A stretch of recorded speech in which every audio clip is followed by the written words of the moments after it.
Cybersecurity is one of the most rapidly growing fields in information technology. Every day, numerous attacks are executed against various entities, from individuals to large enterprises and governments. So due to these threats in the digital world, new professions are being created within organizations for people who can protect assets. So this course aims to give you the knowledge and techniques that an aspiring penetration tester or hacker needs in order to enter the field of cybersecurity. A penetration tester is a professional who has the skills of a hacker. So they are hired by an organization to perform simulations of real-world attacks on their network infrastructure with the objective of discovering security vulnerabilities before a real attack occurs. So the penetration tester does this task with a written legal permission from the target organization. To become a high-skilled hacker, it's vital to have a strong understanding of computers, networking, and of course programming, so as well as how they work together. So most importantly, however, you need a creativity. So creative thinking allows a person to think outside the box and go beyond the intended uses of technologies and find existing new ways to implement them. So doing things with them that were never intended by their developers. So in some ways, hackers are artists. Throughout this course, we will be using some of the most popular operating system for penetration testing. This is the Kali Linux. The Kali Linux operating system has hundreds of tools and utilities designed to assist you during a vulnerability assessment, penetration test, or even a digital forensics investigation in the field of cybersecurity. We will use Kali Linux to take you through the various topics using a student-centric approach filled with a lot of hands-on exercises starting from beginner level to intermediate to more advanced topics and techniques. In this section of our course, you will become acquainted with what hackers are and how they can be classified based on motivations and actions. So you will learn important terminology and look at methods and approaches that will help you throughout this course and set you on your path to becoming a penetration testing. So you will be introduced to the workflow of hackings as well.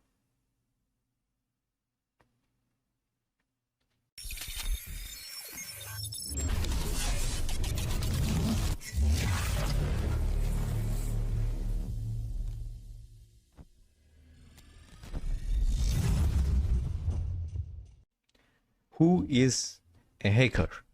Hacker, hack, and hacking are terms that have become ubiquitous in the 21st century. You have probably heard about life hacks, business hacks, and so on. While these may be, in some sense of the word, forms of hacking, the traditional form of hacking we will discuss in this course is computer hacking. Computer hacking is the art of using computer-based technologies in ways that were never intended to be used to get them to do something unanticipated. Hacking has taken on many different names and forms throughout the years. So in the late 20th century, a common form of hacking was known as phreaking, which abused weakness in analog phone systems. Computer hacking has been around for more than half a century and over the past 5 decades has become a pop culture sensation in Hollywood movies and on television shows. It's all over the news almost daily, so you hear about things such as Equifax, NHS, and Home Depot data breaches all the time.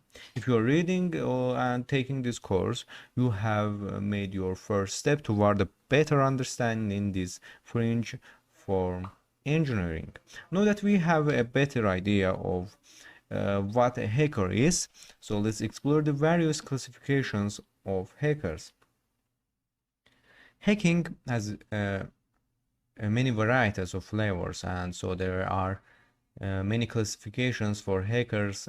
So in this course, in this lecture, we will explore the various types of hackers, so including the activities, skill sets, and values associated with each.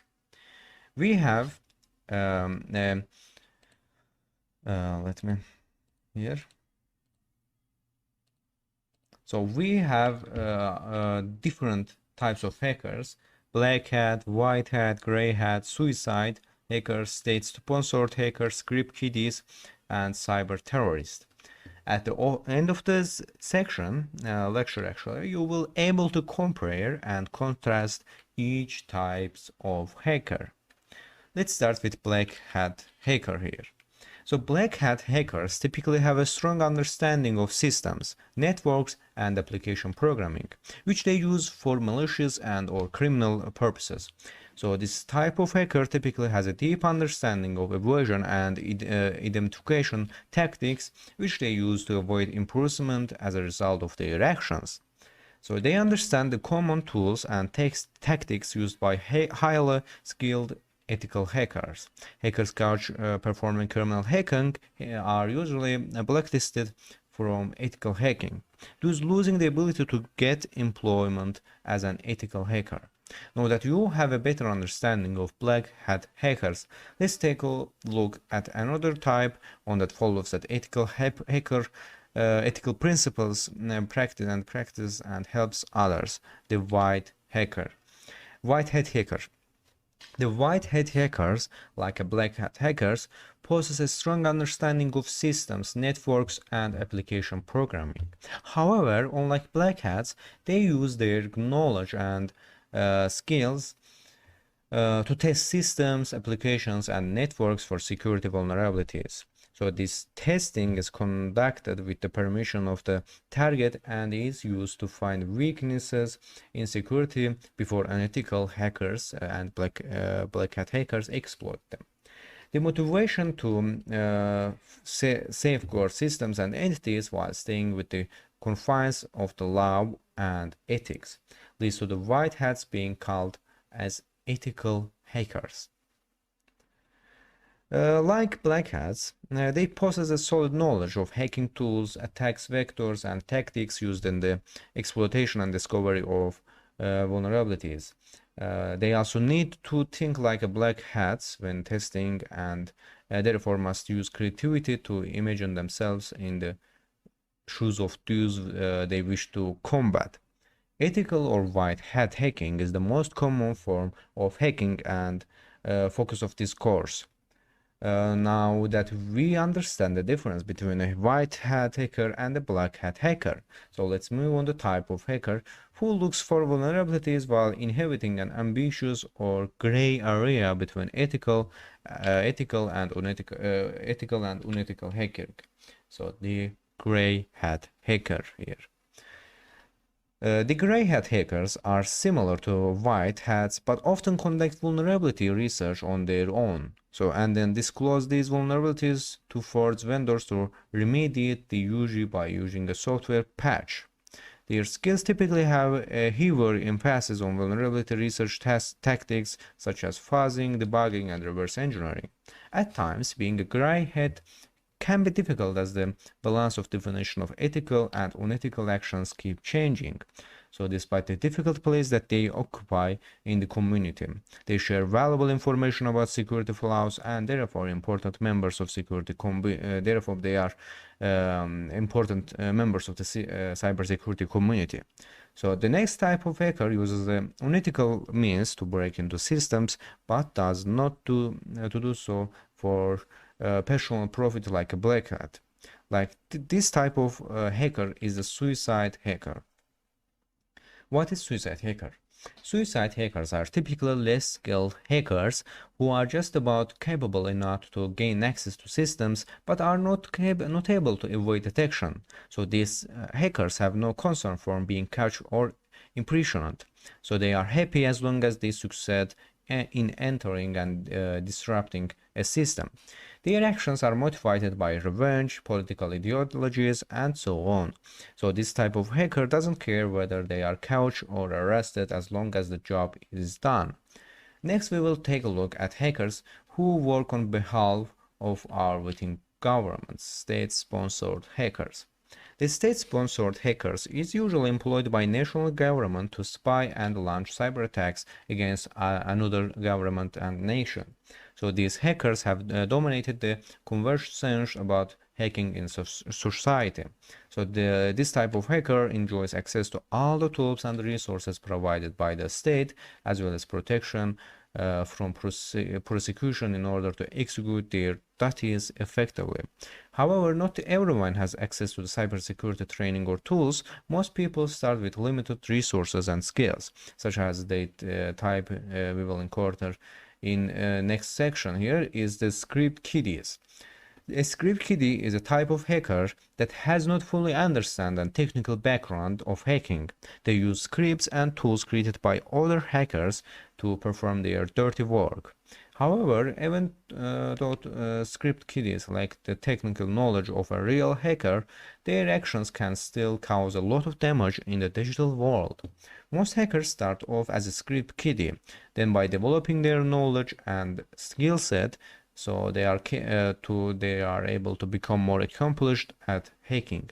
This ultimately leads them to choose a life as one of the various other types of hackers mentioned in this lecture. The last type of hacker has a different set of motives, for example, ideological or political motives that are extreme in nature. They are the cyber terrorists. Cyber terrorists are either individuals or groups with hostile intent to cause havoc for their targets, such as a nation here. So their motivation is political in nature. The cyber terrorists carry out quite a wide variety of hacking based on what they do, from causing chaos by compromising cybersecurity to even compromise the physical security by hacking into confidential databases. Having completed this lecture here, you are now able to differentiate between each of hackers, and you know about their motives and skill sets. The skill sets of hackers can range from script kiddie to black hat level. Next, let's move to some important terminologies here, so that you can become better acquainted with the language of cybersecurity community. You may have already encountered these terms, and you will continue to do so in this course and on your journey to becoming a penetration tester through the discussions, our course, training, and your own practical examples, and so on. So I'm waiting you in next lecture. Exploring important terminologies. Every field has certain terms that become a major part of the language of that field. So information security and cybersecurity are not different. So the following here, I will write here, let's open our Masterclass here. These are the most common terms, and we will explore them in detail in this lecture. The first is threat. Threat, asset, vulnerability in your exploit, risk, 0 day, hack value less than. Let's delve into this in more detail. Threat first, I want to talk about. A threat in terms of cybersecurity is something or someone that intends to cause harm to another person or system. Furthermore, we can look at a threat as something that has the potential to cause malicious damage to the system, network, or person.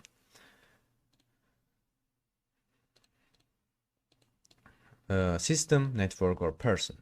So whether you are on the offensive or defensive side of cybersecurity, you must always be able to identify threats. However, while we need to be aware of threats, we also need to know what has to protect it against threats? So we call the entity in need of safeguarding an asset. So let's look at what constitutes is assets. Assets in terms of cybersecurity are systems within a network that can be interacted with and potentially expose a network or organization to weakness that could be exploited and give hackers a way to escalate their privileges from standard user access to administrator almost root level access or gain remote access on the network. It's important to mention that assets are not and should not be limited to technical systems. Other forms of assets include humans, physical security controls, and even data that resides within the networks who we aim to protect.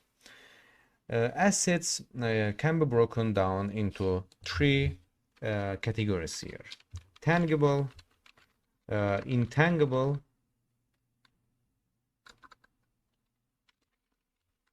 and employees.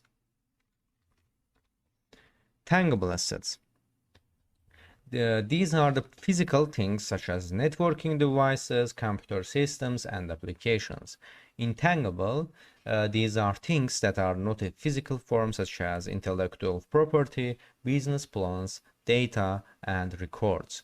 Employees, these are the people who drive the businesses or organizations. So human rights, one of the most vulnerable entities in the field of cybersecurity. One of the key setup in vulnerability assessment and risk management is to identify all the assets within an organization. So all organizations have assets that need to keep safe. So an organization's systems, networks, and assets always contains some sort of security weakness that can be taken advantage of by a hacker. Next, we will dive into understanding what a vulnerability is. A vulnerability is a weakness or defect that exists within technical, physical, or human systems that hackers can exploit in order to gain access to or control over systems within a network. Common vulnerabilities that exist within organizations includes human error, the greatest of vulnerabilities on a global scale. So web application injections, web application injection vulnerabilities, and the oldest vulnerability is the buffer overflow. Now that we know what vulnerability is, let's take a look at what is used by a hacker to take advantage of a security weakness in the next phase of our lecture here. Exploit. Exploit attacks are the ways hackers take advantage of weaknesses or vulnerabilities within systems. For example, take a hammer, a piece of wood, and a nail. So, hammer, a piece of wood, and a nail. The vulnerability is the soft, permeable nature of wood, and the exploit is the act of hammering the nail into the wood. As a cybersecurity professional, you must understand vulnerabilities and exploits to reduce the likelihood of being compromised. So in the next here we will discuss risk. Risk is the potential impact that a vulnerability, threat, or assets, vulnerability, threat, or asset presents to an organization calculated against all other vulnerabilities, threats, and assets. Evaluating risk helps to determine the likelihood of a specific issue causing a data breach that will cause harm to an organization's finances, reputation, or regulatory compliance. Reducing risk is critical for many organizations. There are many certifications, standards, and frameworks that are designed to help companies understand, identify, and reduce risks. Later in the penetration testing methodologies section of our course here, we will cover such standards and frameworks. Next, we will look at threats that companies do not know about because no one has identified them yet. There are zero zero-day attacks. A zero-day attack is an exploit that is unknown to the world, including the vendor, which means it is unpatched by the vendor. So these attacks are commonly used in nation-state attacks, so as well as by large criminal organizations. So the discovery of zero-day exploit can be very valuable for ethical hackers and can earn them a bug bounty. So these bounties are fees paid by vendors to security researchers that discover previously unknown vulnerabilities in their applications. Today, many organizations have established a bug bounty program, which allows interested persons who discover a vulnerability within a system of a vendor to report it. So the person who reports a vulnerability, usually a zero-day flaw, is given a reward. So, however, there are hackers who intentionally attempt to exploit a system or network for some sort of personal gain. So this is known as the hack value, which we will explore next. Lastly, hack value. The hack value is commonly referred to as the motivation or the reason for performing a hack on the system or network. It is the value of accomplishing the goal of breaking into a system. You are now able to better describe the terminology used in penetration testing. In the next lectures, we will look at each phase of penetration test. While penetration testing is interesting, we cannot attack a target without a battle plan. So planning ensures that the penetration testing follows a sequential orders of steps to achieve the desired outcome, so which is identified vulnerabilities. Each phase outlines and describes what is required before moving on to the next steps. This ensures that all details about the work and the target are gathered efficiently and that the penetration tester has a clear understanding of the tasks ahead. So there are 7 phases of penetration testing here. The first is, let me write here. So the first is pre-engagement here. Pre-engagement. I will talk about them later in this lecture. Actually, we don't need to write this, right? So the second is information gathering. Third is threat modeling. Fourth is vulnerability analysis, and fifth is exploitation, post-exploitation, and the last is report writing. So each of these phases will be covered in more detail in this lecture. Let's start with pre-engagement here. During the pre-engagement phase, key personnel are selected. These individuals are key to providing information, coordinating resources, and helping testers understand the scope, breadth, and rules of engaging in the assessment. So this phase also covers legal requirements, which typically include a non-disclosure agreement, NDA, and consulting service agreement, CSA. So we first need to obtain permissions, then rules engagement, then non-disclosure agreement, and NDA. So non-disclosure agreement is signed agreement between client and provider. So rules of engagement defines the scope of the penetration test, and obtain permission, so written permission for persons in authority, and lastly begin penetration testing. So the NDA non-disclosure agreement is a legal agreement that specifies the penetration tester will not share or hold onto any sensitive or property information that is encountering during the assessment. Companies usually sign these agreements with cybersecurity companies, who will in turn sign it with employees working on the project. In some cases, companies sign these agreements directly with the penetration testers from the company carrying out the project. The scope of penetration tests defines the systems that the testers can and cannot hack or hack or test.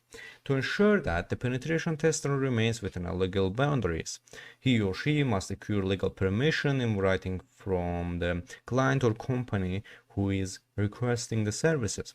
Additionally, the penetration tester must provide an NDA.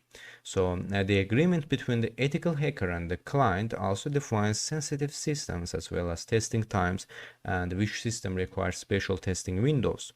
So it's incredibly important for penetration testers to pay close attention to the scope of penetration test and where they are testing in order to always stay within the testing constraints. So in NDA agreement here, let me write another launch here. So oops, sorry. We have questions to help you define the scope of your penetration test here. So here, penetration testing,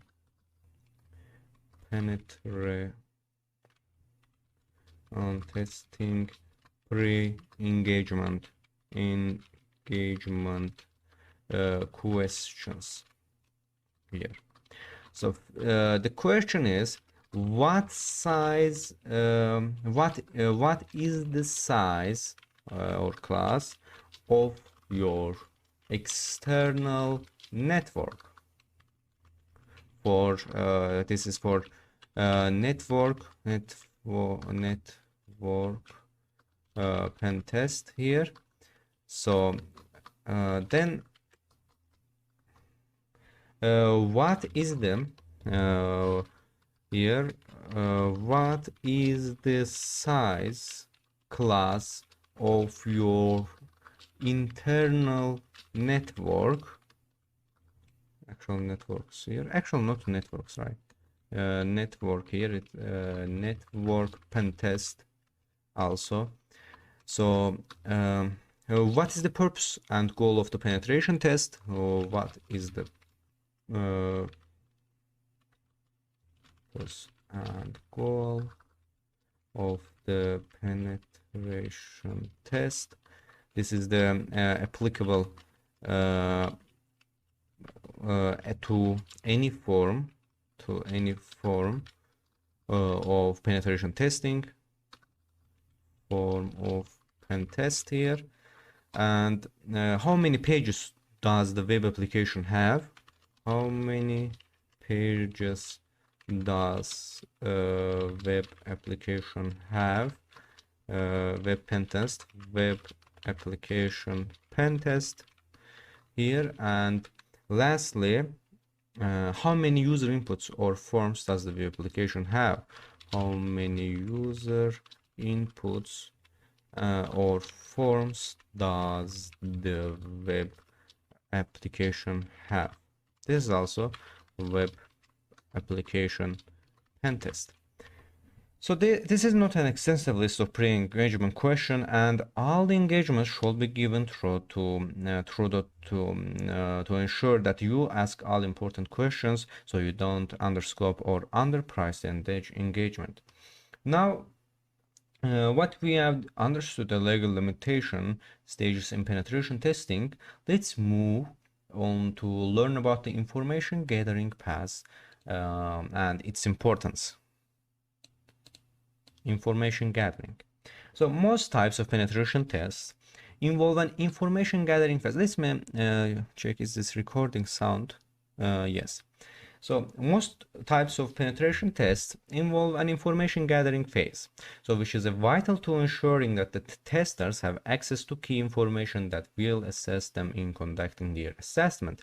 So this is not the case in black box approach, which we will deal with it later.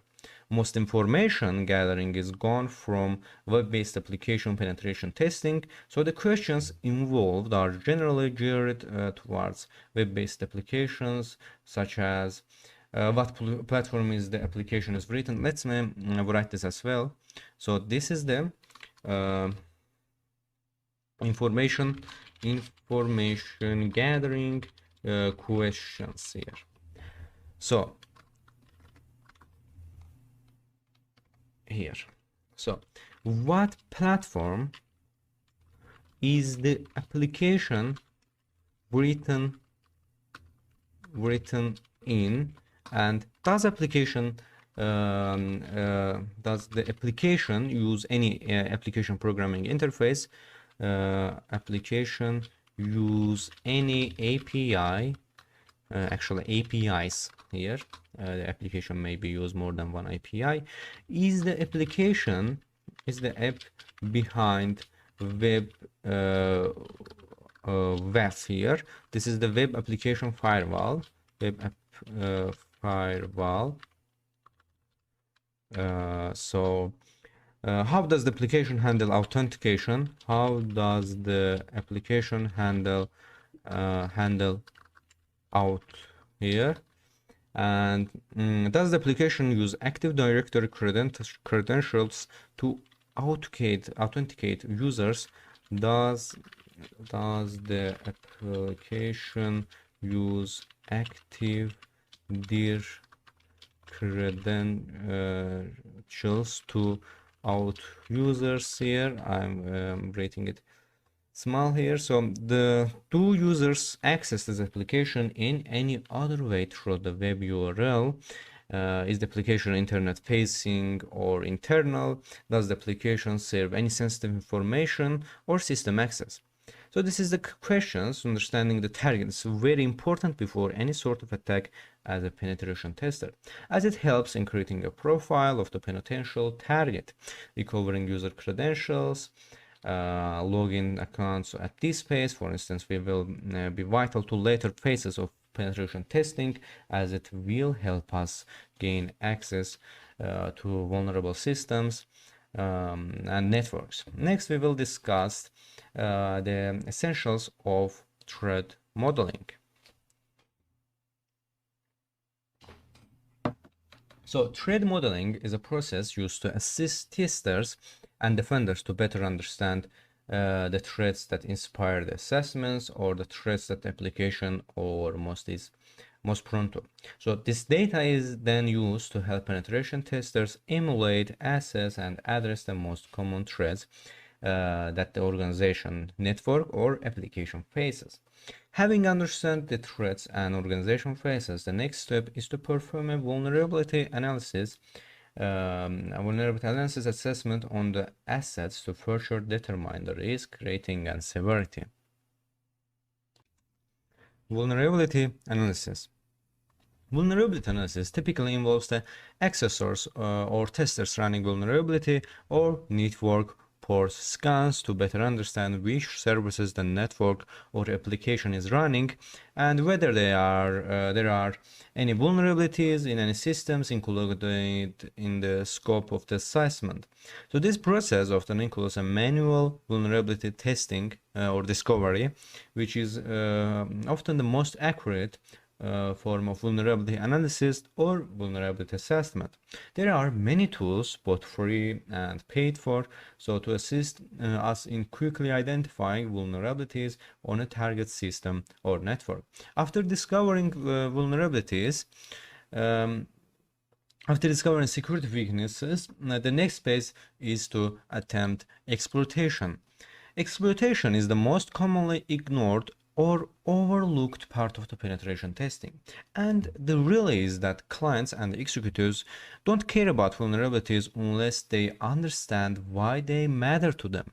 Exploitation is the ammunition or evidence that helps articulate why the vulnerability matters and illustrates the impact that the vulnerability could have on the organization. Furthermore, without exploitation, the assessment is not a penetration test and is nothing more than a vulnerability assessment, which is most companies can conduct in-house better than a third-party consultant called.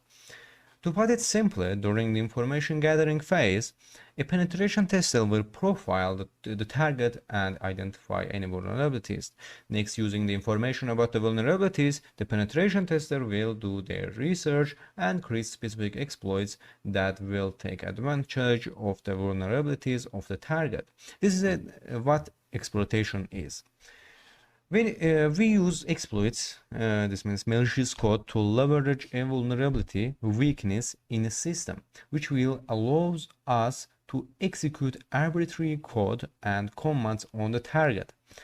Often after successfully exploiting a target system or network, we may think the task is done, but it isn't just yet. There are tasks and objectives to complete after breaking into the system. This is the post-exploitation phase in the penetration testing. Post-exploitation. Post-exploitation exploitation is the process of gaining access to systems that may contain sensitive information. The process post-exploitation, the primary goal is typically to demonstrate the impact that the vulnerability and access gained can pose to the organization. The process of post-exploitation is the continuation of the step where the foothold gained is leveraged to access data or spread to other systems within the network. During the post-exploitation, the primary goal is typically to demonstrate the impact that the vulnerability and access gained can pose to the organization. The impact assists in helping executive leadership better understand the vulnerabilities and damage it could cause to the organization. And the last phase is report writing. Report writing is exactly as it sounds and is one of the most important elements of any penetration test. Penetration testing may be the service, but report writing is a deliverable that the client sees and is the only tangible element given to the client at the end of the assessment. Reports should be given as much attention and care as the testing. I will cover report writing in greater detail later on this course, but report writing involves much more than listing a few vulnerabilities discovered during the assessment. It is the medium in which you convey risk, business impact, summarize your findings, and include remediation steps. A good penetration tester needs to be a good report writer, or the issues they find will be lost and may never be understood by the client who hired them to conduct the assessment. Having completed this lecture, you are now able to describe each phase of penetration testing here. Furthermore, you have a better idea of expectation of penetration testers penetration testers in the industry. Next, we will dive into understanding various penetration testing methodologies, standards, and frameworks. So I am waiting you in next lecture. Penetration testing methodologies. In the field of penetration testing, there are many official and standard methodologies that are used to perform a penetration test on a target system or network.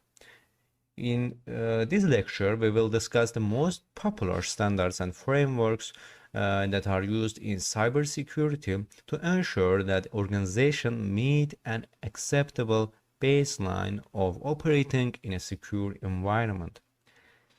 OWASP. OWASP stands for, let me write actually, OWASP first. OWASP stands for Open Web Application Security Project. So, and it provides methodologies as well as lists on the top 10 biggest security weaknesses presented in web applications.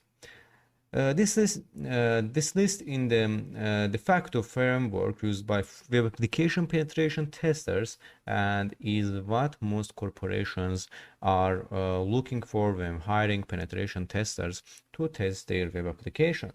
This is also the most common and prevalent form of penetration testing. This is one of the most popular frameworks, and every penetration tester should have a clear understanding of it when it comes to web application testing. However, it's equally important to understanding others such as NIST here.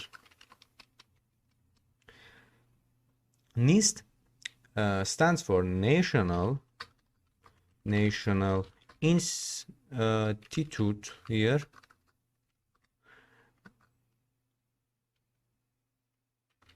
of standards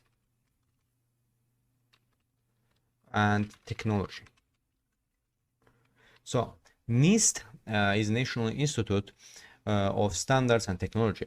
NIST is a division of the United States government, and it publishes a number of special publications defining best practices as well as the standards for organizations to employ in order to improve their security. It's important to understand NIST in order to map findings or discovered vulnerabilities to their appropriate rules in order to help organizations understand the compliance implications of the issues discovered during this network assessment. At times, a target organization may require security testing using a specific framework or standards. Being familiar with the OSSTMM can be useful for your engagements with the target organization as a penetration tester. Next, OSSTMM here. OSSTMM stands for Open Source Security Testing Methodology Manual. So this is a community-driven, frequently updated and peer-reviewed set of security testing standards that every ethical hacker should be aware of and keep updated on. So these standards tend to cover a wide array of testing subjects and are especially valuable to those entering the industry to help them better understand the process as well as testing best practices. The knowledge found in OSSTMM will be retested as penetration tester in the next lectures, so we will discuss the benefits of understanding SANS 25. SANS 25. SANS 25. SANS 25 is a list of the top 25 security domains as defined by the SANS Institute. Let's actually top security domains defined by SANS Institute. When conducting assessment, it's good to be familiar with these lists and understand how your findings pertain to the list. In addition, understanding top 25 domains can assist in helping increase the breadth of your knowledge of security vulnerabilities. These uses typically extend far beyond what will be discovered through nothing but penetration testing, and understanding these uses may even help you identify additional vulnerabilities or risk trends during your assessments. In my job opportunities, the employer usually wants to ensure that their penetration tester is familiar with and understands each of these penetration testing frameworks and standards. This information is useful when conducting a security test audit on an organization of a particular industry. Now that you have a better understanding of peculiar penetration testing methodologies, so let's dive into 3 penetration testing approaches here. Pen test.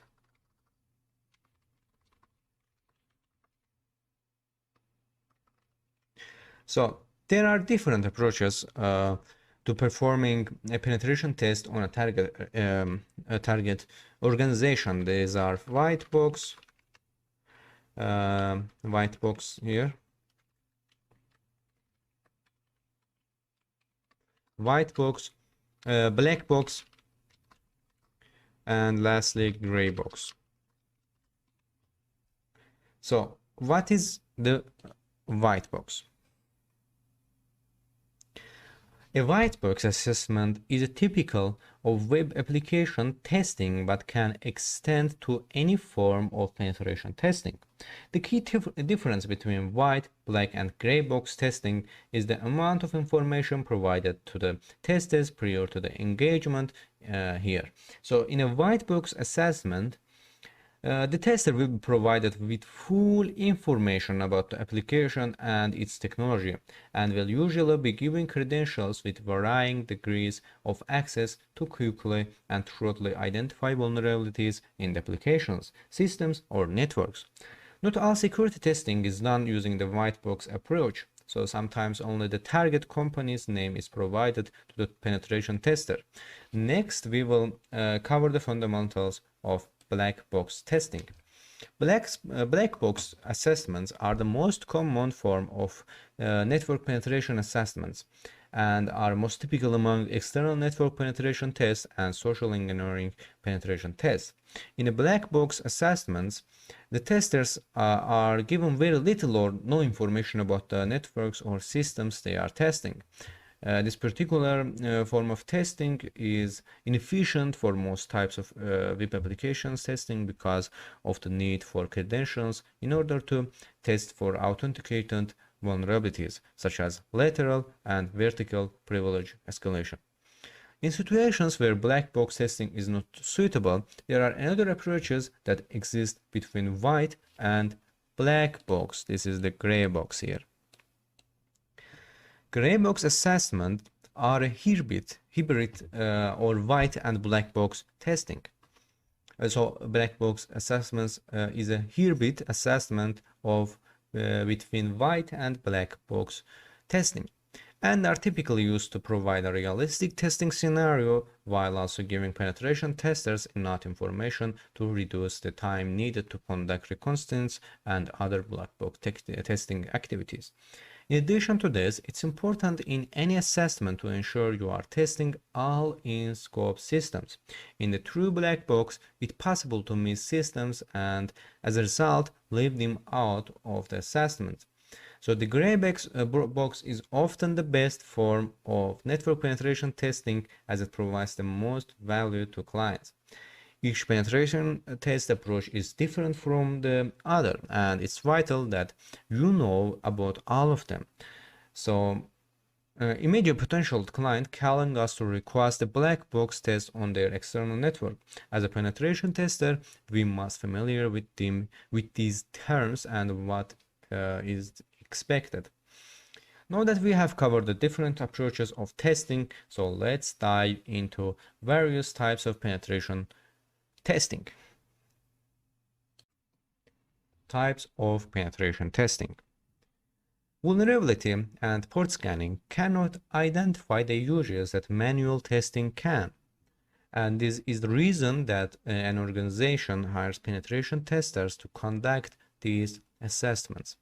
Delivery scans instead of manual testing is a form of fraud and is, in my opinion, highly unethical. If you can't cut it testing, then practice some more. You will learn legal ways to up your tradecraft later in this course. In this lecture, we will dive into the various types of penetration testing. So let's start with the first type of penetration testing, which is web application penetration testing, hereafter referred as WAPT. In the most common form of penetration testing and likely to be the first penetration testing job most people taking this course will be involved in. WAPT is the act of conducting manual hacking or penetration testing against a web application to test for vulnerabilities that scanners won't find. Too often testers submits web application vulnerability scans instead of manually finding and verifying uses within the web applications. Now you have the essential understanding of WAPT, so let's look at the mobile application penetration testing in the next here. So you will learn all of these penetration testing techniques in later course. This is just an introduction to learn basics of hacking. Mobile application penetration testing. Mobile application penetration testing is similar to web application penetration testing, but is specific to mobile applications that contain their own attack vectors and threats. This is a rising form of penetration testing with a great deal of opportunity for those who are looking to break into penetration testing and have understanding of mobile application development. As you might have noticed, the different types of penetration testing each have a specific objectives. Next, we will look at more human-oriented approach, social engineering. Social engineering penetration testing. Social engineering penetration testing, in my opinion, is the most adrenaline-filled type of testing. So, social engineering is the art of manipulating basic human psychology to find human vulnerabilities and get people to do things they may not otherwise do.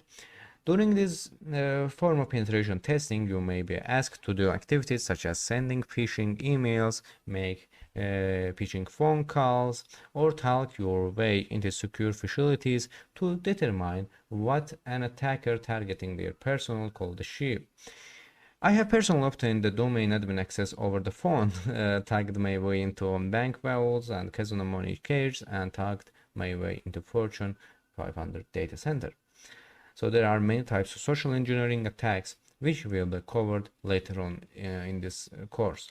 Most commonly, you will be asked with performing security auditing on systems and networks. In the next lecture, we will discuss network penetration testing.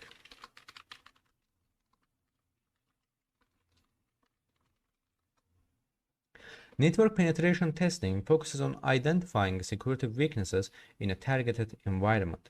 The penetration test objectives are to identify the flaws in the target organization's systems, their network, wired or wireless, and their networking devices such as switches, routers, and routers. So there are some tasks then, that performed using the network penetration testing. Bypassing an IDS or IPS. IDS, this means here intrusion detection system, and IPS is intrusion prevention system. Next, we can bypassing firewall appliances, then password cracking, gaining access to end devices and servers, and lastly exploiting misconfigurations on switches and routers. Now that you have a better idea of the objectives in penetration testing, actual network penetration testing, let's take a look at the purpose of cloud penetration testing. Cloud penetration testing involves performing security assessments and penetration testings on risk to cloud platforms to discover any vulnerabilities that may expose confidential information to malicious users. Before attempting to directly engage a cloud platform, ensure you have a legal permission from the vendor. For example, if you are going to perform penetration testing on the Azure platform, you will need legal permissions from Microsoft. In next lecture, we will cover physical penetration testing here. Actually, in this lecture, not next lecture, physical.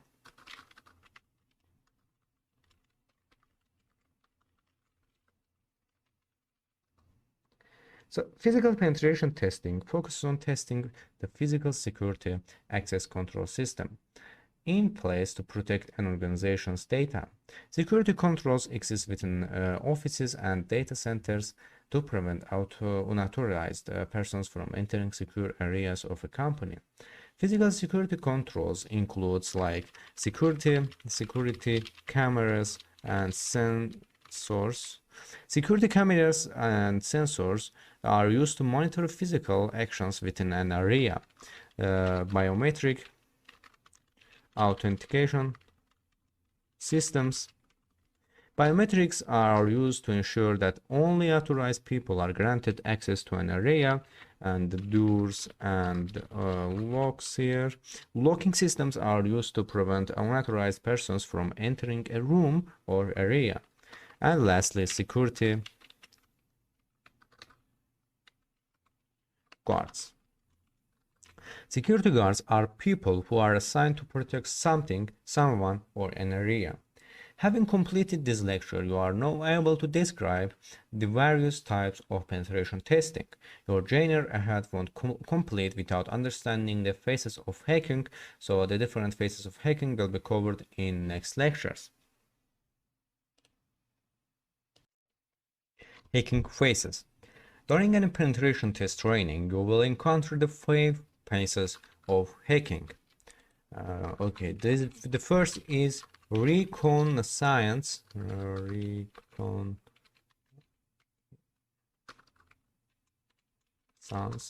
The second is scanning. Third is gaining access. Fourth is maintaining access. And the last phase is covering tracks. Reconnaissance and information gathering.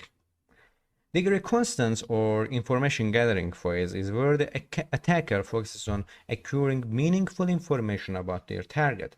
This is the most important phase in hacking. The more details known about the target, the easier it is to compromise a weakness and exploit it. There are the techniques used in reconnaissance phase here. Okay, let me write this here. The first is using search engine to gather information, using social networking platforms, performing Google hacking, performing DNS interrogation,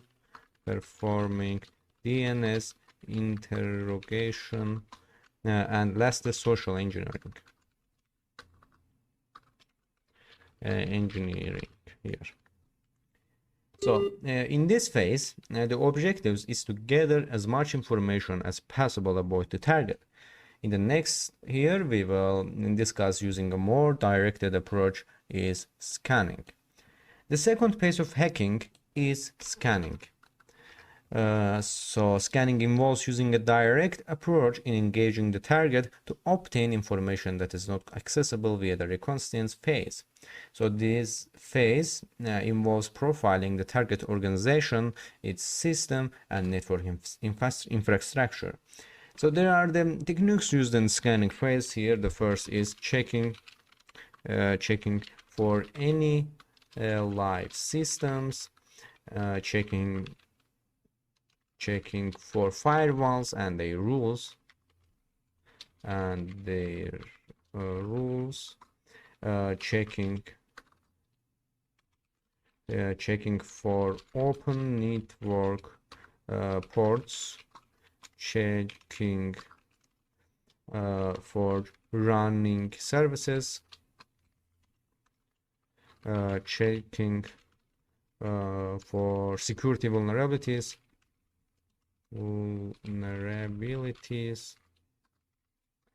and lastly creating a network topology of the target network. This phase is very important as it helps us to create a profile of the target.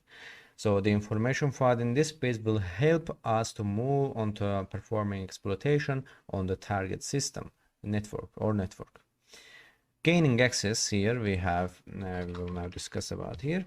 So this phase can sometimes be the most challenging phase of them all. In this phase, the attackers uses the information obtained from the previous phases to exploit the target. Upon successful exploitation of vulnerabilities, the attacker can then remotely execute malicious code on the target and gain remote access to the compromised system. There are kind of core on one's access is gained here. For example, password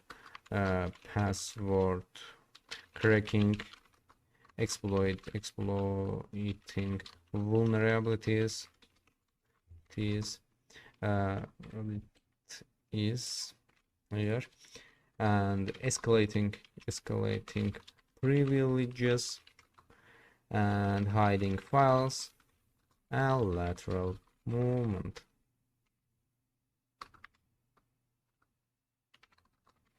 Yeah, lateral action, not later. Lateral here. The gaining access exploitation phase can at times be difficult, as exploits may work on system and not on another. Once an exploit is successful and system access is acquired, the next phase is to ensure that you have a persistent connection back to the target. Here we have maintaining access and covering tracks. Here, let's delete this actually. Oops, I'm sorry. Okay. Maintaining access.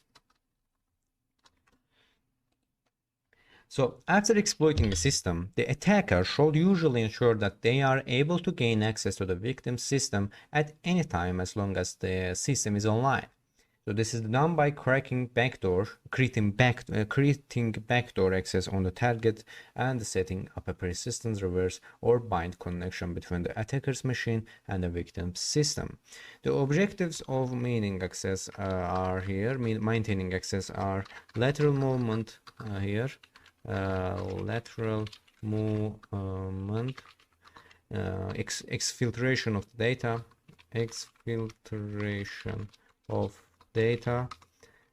creating backdoor and persistent connections. So maintaining access is important to ensure that you, the penetration tester, always have access to the target system or network. Once the technical aspect of penetration test is completed, it's time to clean up the network. And the last phase of penetration testing is covering tracks. The last phase is to your cover tracks.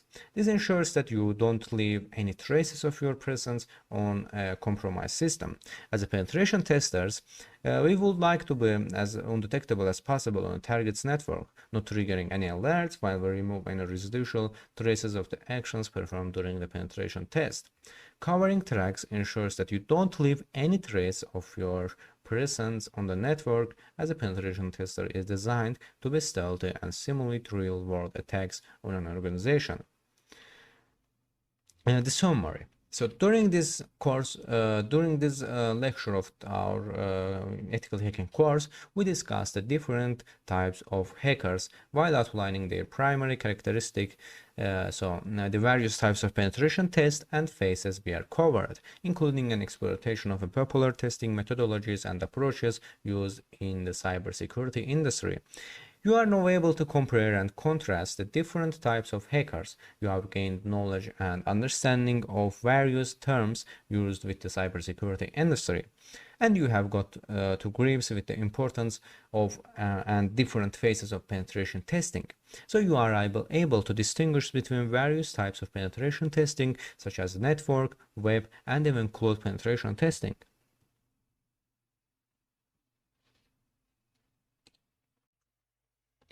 Everything you have done so far in this course has been related to the Linux. So maybe you are a seasoned Windows user and you have never used any Linux distribution, but it really doesn't matter. You can learn common Linux commands in no time. So this same is true for the Python programming language and elementary algebra. So you might be asking, why should I take the trouble to learn Linux commands? So can I not practice my ethical hacking skills with any tool? My answer is no. So you cannot move in the right direction if you don't know elementary Linux commands.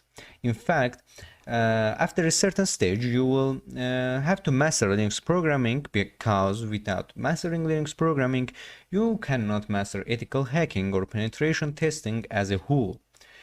In the coming lectures, you will find many examples where you have to open Kali Linux terminal and And type commands, of course. So for example, when you work with hacking tools here and frameworks such as Nmap or Metasploit, you have to use a terminal. So it's good to get acquainted with some elementary Linux commands now. So let me give you a real life example. You have installed Kali on your VirtualBox or VMware, so now you need to figure out it to its full potential so that you can use it. So specifically when you need to update and upgrade your distribution, you have to open sources.list file here, sources, actually I want to increase font a little bit actually for better fix tab size, drop down behavior. Actually it's not here, right? In view or edit view, tabs layout, keyboard, file, preferences here. Oops, preferences, and here you can change this font here if you want, and I will change this to 18 actually. Here, apply. Okay, so here you will open files sources dot list here. So this file, so if you want to open update and upgrade your Kali distribution, you have to open this source.list files and uncomment a few lines. If you know a few elementary Linux command, this will not take more time than a few minutes. Either you can do it in a terminal using Vim or Nano here, Nano here, or you can use the built-in leafpad text editor. Actually it's not installed. Actually we have another text editor here. As you can see here, it's mousepad, not a leafpad here. Mousepad, as you can see here. So either way, it's a must. So but it's good to know that Linux programming is easy to learn. So in this lecture, you will learn some common Linux commands. These commands will tell you about the computer itself. So they will tell you the location of the file system or where you are on your computer. You will also learn how to change the permission of a file system, copy a file, or permanently remove a file. You will also learn how to add a new user to your system and get a list of files that are currently in the directory where you are, including the hidden files here.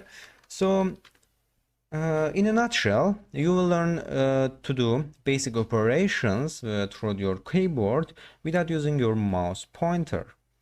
If you are the seasoned Linux programmer, actually you can skip these lectures.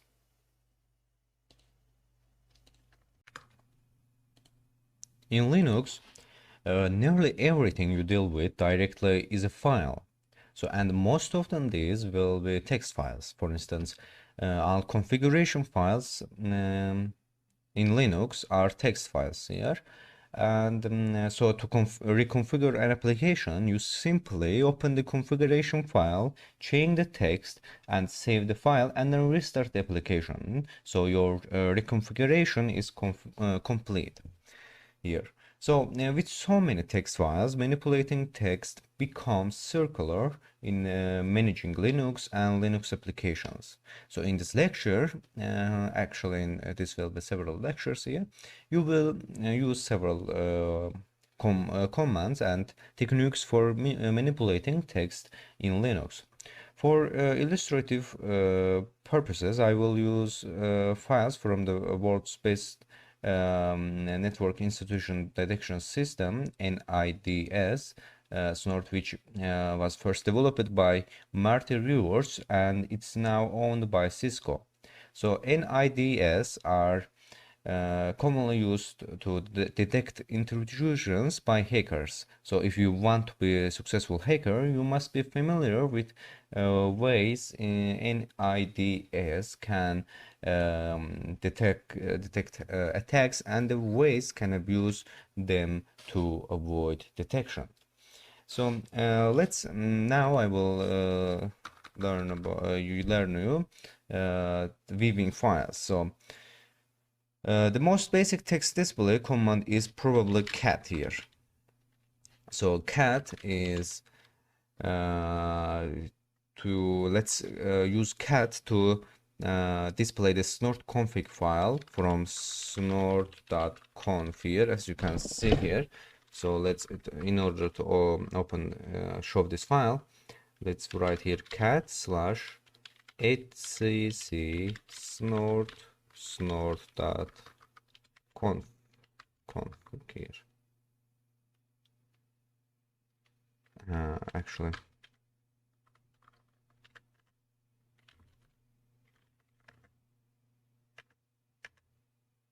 Actually, let's show snmp config here.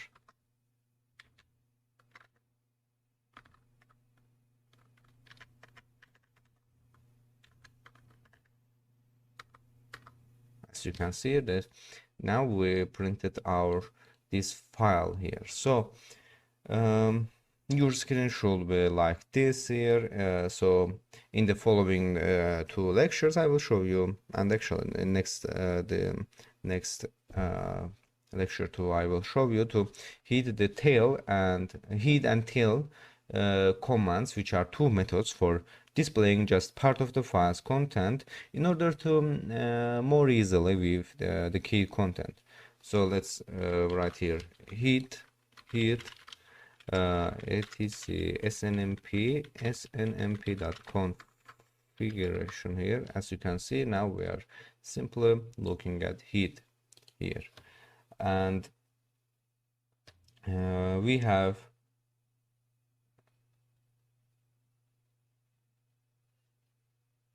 so if you just want to view the beginning of the file here, you can use the head command as I used it here, but by default this command displays the first 10 lines of a file. So 1 2 3 4 5 6 7 8 9 10 here. So the command, for instance, here for example, just if you want to see the first 5 lines here, just minus 5 here, and then write your file here, snort. In my case is snort here, but you can do it any file. Actually snort, actually not snmp,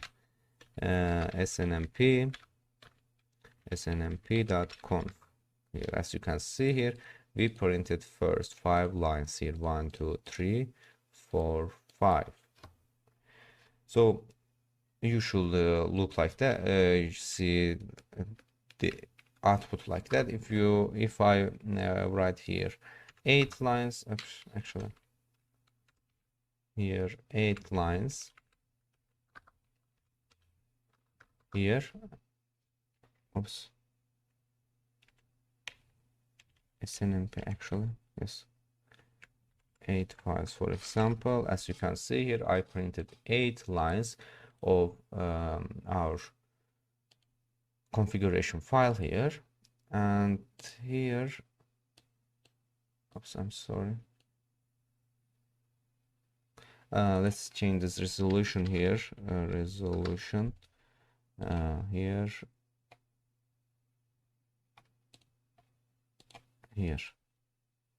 keep this configuration here. So notice here we have tail command as well, here. So the tail command is similar to the head command. but it's used to view the last lines of a file. So let's use this tail command as well. Here again, here tail, here etc snmp.configuration here. But if you, so for example, let's, as you can see here, we printed these all files here because we don't mention any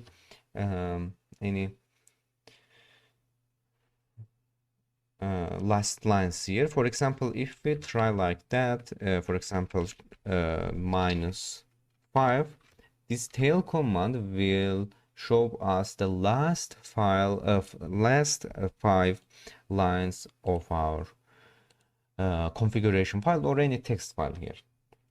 So we have the numbering the lines commands as well. So sometimes, especially with very long files, we may want the file to display line or line numbers.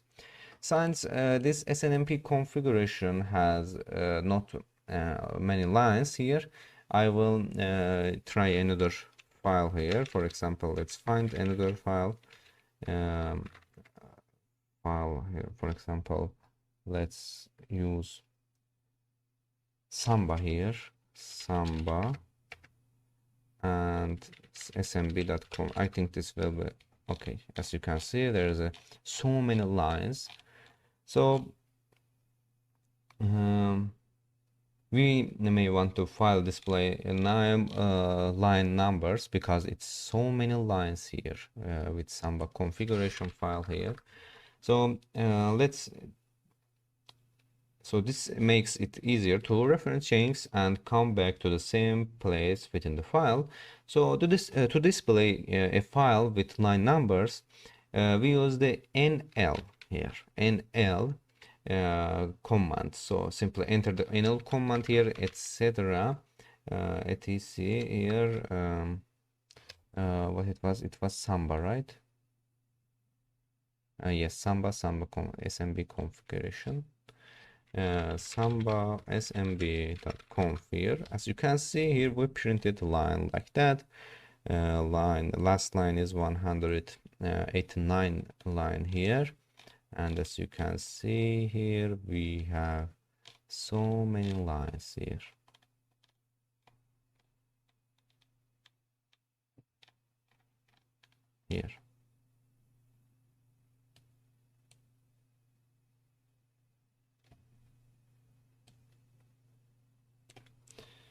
So let's filter our files with grep command here. So the command grep is probably the most widely used text manipulation command. So it lets you filter the content of a file for display. If, for instance, you want to see all lines that include word, for example, read only here, or path here, like that, path here, in your this SMB file configuration file, you could use cat and ask to display only those files like that. For example, cat etc samba smb.configuration and one line pipe here, and then grep here, read what it was, read only here, read only, read. As you can see here, we printed all our read files here. So this command will first with SMB configuration file and then using pipe here to send it to grep, and which we will take the file as an input. So now look for lines with occurrences of the word read, and display only those lines here, as you can see here. So the grep command is very powerful and essential command for working in Linux because it can save you hours of searching for every occurrence of a word or command in file. So Let's say you want to display the 5 lines immediately before a line that says step 6 to configure plugins using the Let's For command you just learned. So how will you do it? So um,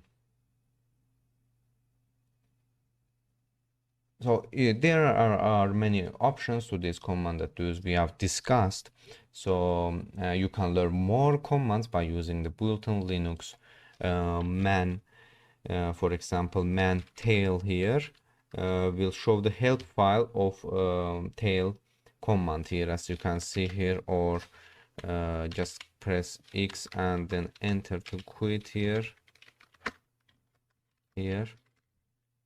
Or you can press Q command to quit here.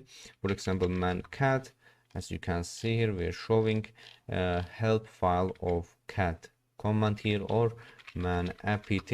So man is a helpful command here. Actually it's an application here, so it will help you to show the help files of your application or commands here. So there are many ways to solve this challenge. Here I show you which lines to change to do it in one way, and your job find another method here. We can do it like that. nl etc samba smb dot conf here, and pipe here, and grep read here. As you can see here, we printed this here, so we can see that the line here we printed like that here, as you can see here, with lines. As you can see here, our challenge is done with nl and grep command. As you can see here, we have we used nl command, which is similar to cat, but it shows the lines of numbers. So in 182 line we have read only yes, 174 we have read only yes here, as you can see here. So I will stop video here, and I'm waiting you in next lecture. Understanding networking is a circular for any inspiring hacker. In many situations, you will be hacking something over a network, and a good hacker needs to know how to connect to and interact with that network. For example, you may need to connect to a computer with your internet protocol address hidden from Viv, or you may need to redirect a target's domain name system DNS queries to your system. These kinds of tasks are relatively simple but require a little Linux network know-how. So this lecture shows you some essential Linux tools for analyzing and managing networks during your network hacking adventures. So analyzing networks with ifconfig here, ifconfig here, as you can see here. So actually I will stop my network here for now. Disconnect here, as you can see here, for more understanding here. So the ifconfig command is one of the most basic tools for examining and interacting with active network interfaces. You can use it to query your active network connections by simply entering ifconfig in the terminal. Try it yourself, and you should see output like similar to this. If not, this means you have more Ethernet adapters, or you have VLAN adapters as well. There is no problem. It's a usual thing. So as you can see here, the ifconfig command shows some useful information about the active network interfaces on the system. At the top of the output is the name of the first detected interface ATH0. and which is so short for Ethernet 0 here. This means Ethernet 0. So Linux start counting at 0 rather than 1 as some programming languages. Actually, a wide range of programming languages. So this is the first wired network connection. So this means 0.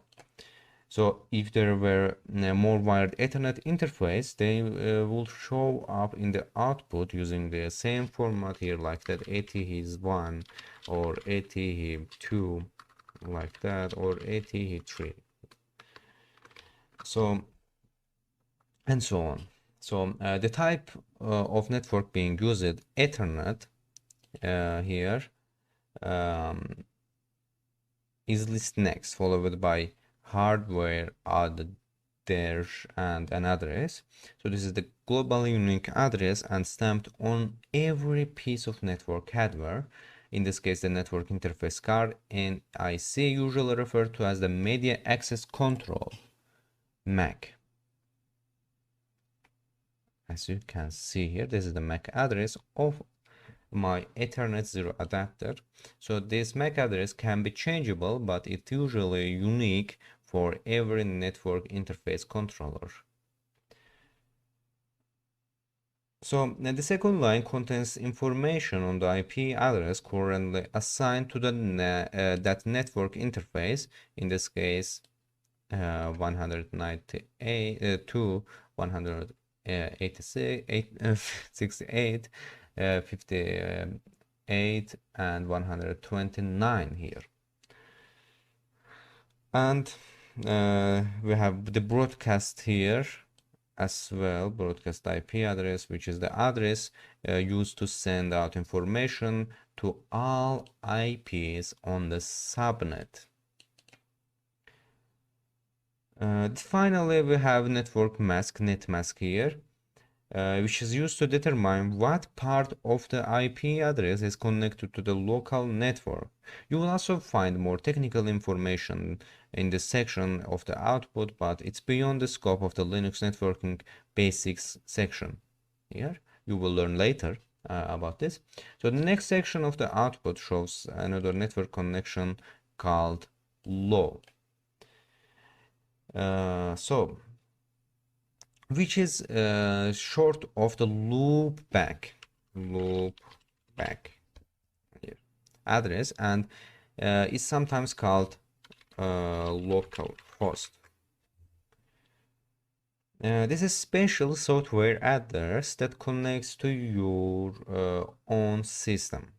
Software and services not running on your system can't use it.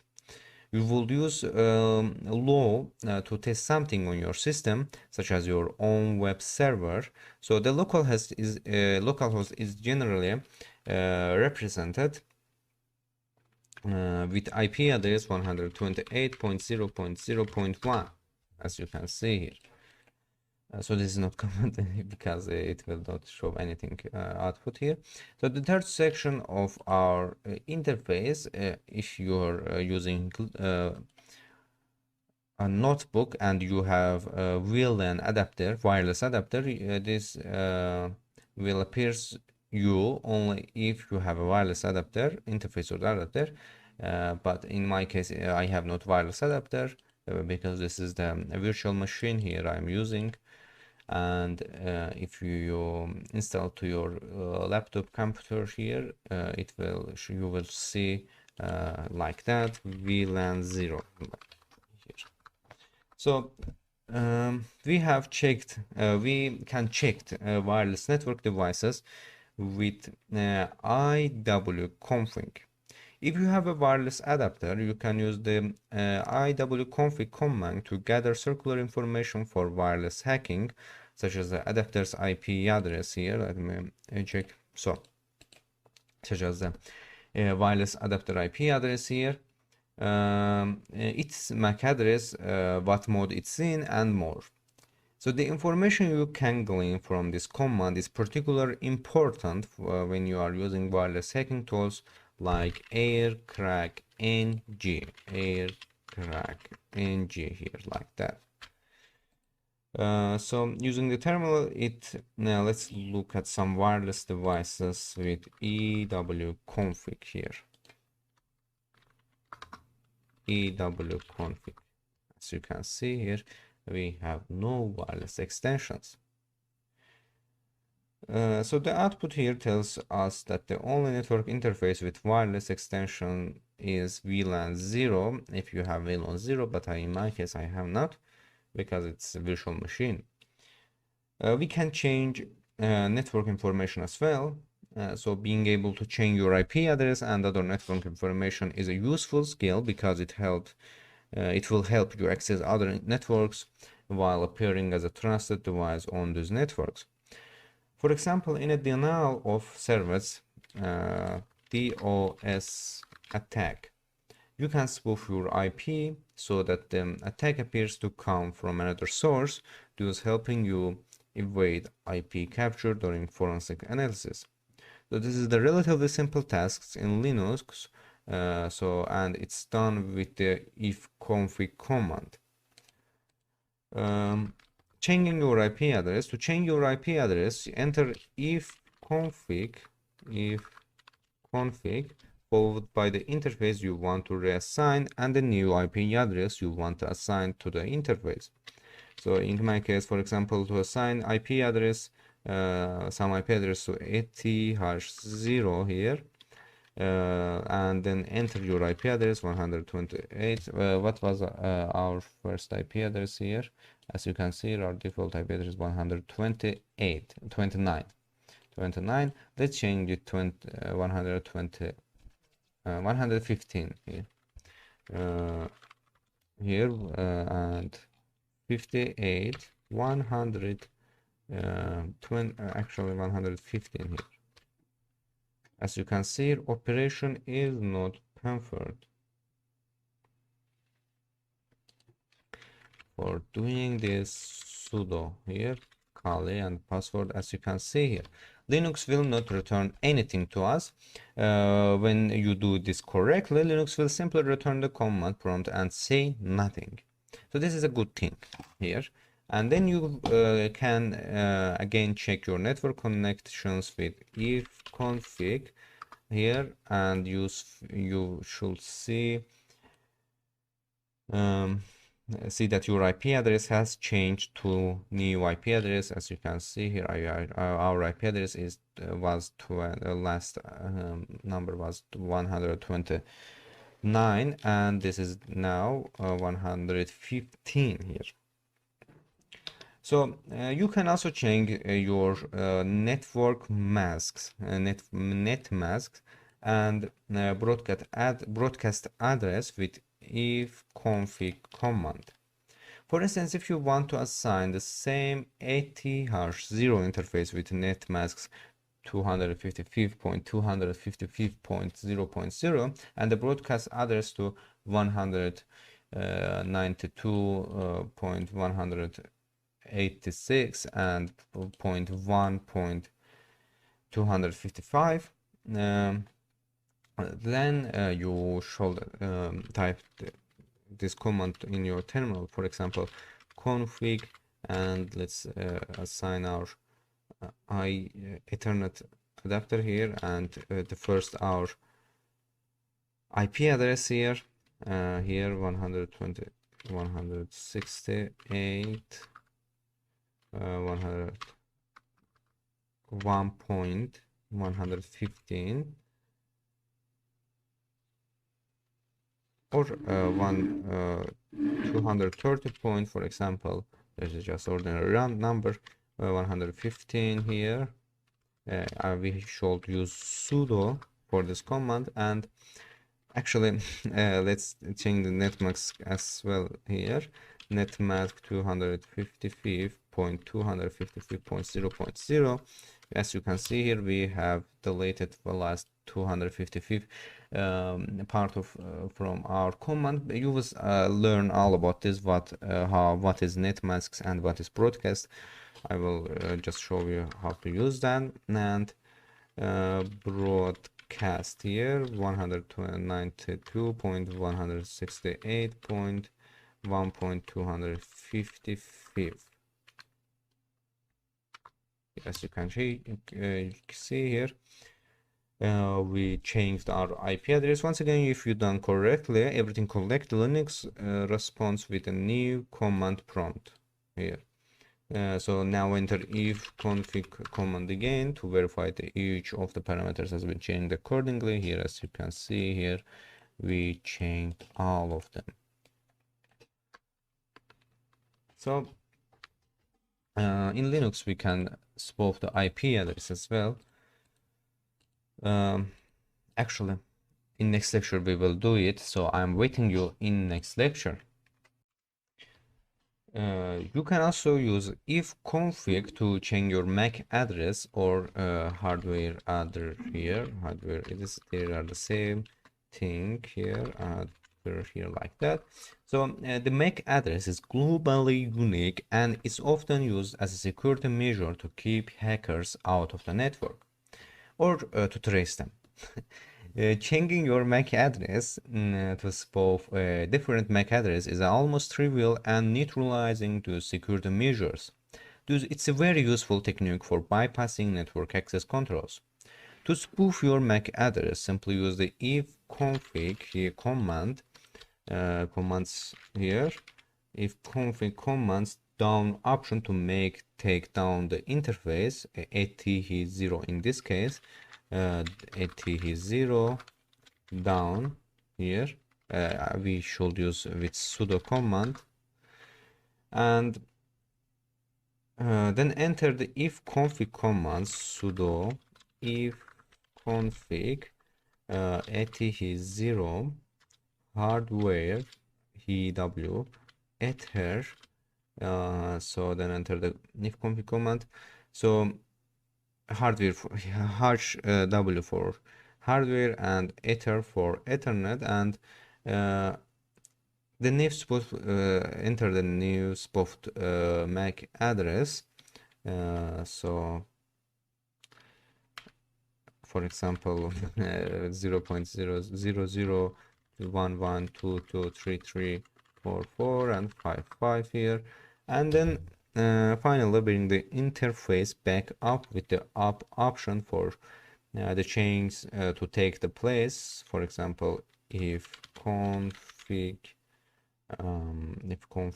AT0 up, we should use with sudo command for root rights.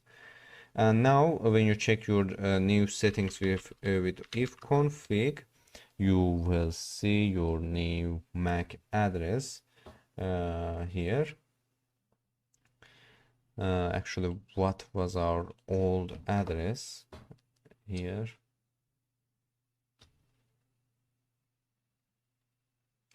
Here, as you can see here, we changed our route, internet IP address, netmask, broadcast, and ethernet as well here.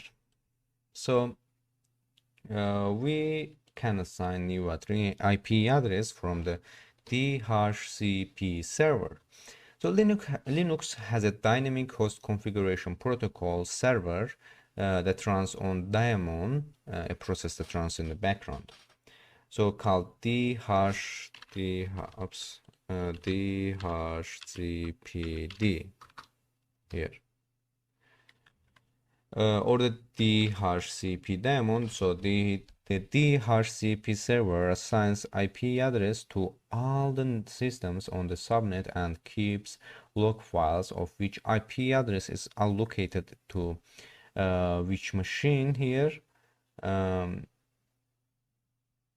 So usually to connect this interface from a line, you must have a DHCP assigned IP. So we will DHCP DHCLand here, as you can see here.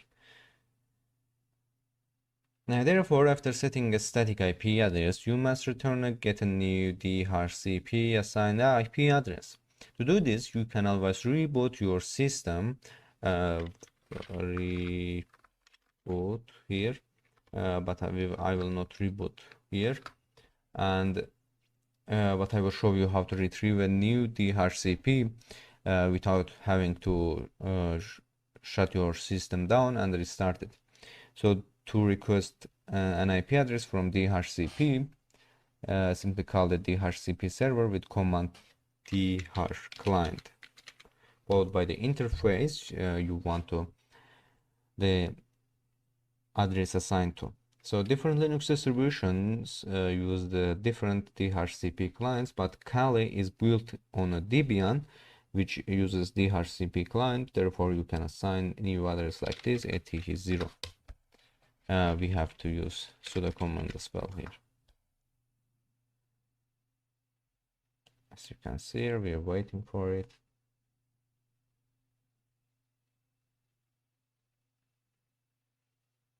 So the DHCP client, DH client command sends a DHCP discover request from the network interface specified here, and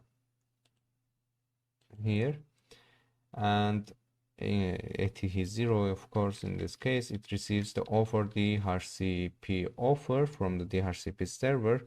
This is the IP address in this case, and confirms the IP assignment to it. So we have played with our Ethernet addresses and all of our netmasks here, so I will not try this here. But you get the idea, of course. Let's manipulate the domain name system here. For example, for this command here, hackers can find a treasure trove of information on a target on its domain name system, DNS. So in next lecture, you will learn you will learn and practically manipulate the domain name system in Linux. So I'm waiting you in next lecture. In this lecture, you will manipulate the domain name system DNS.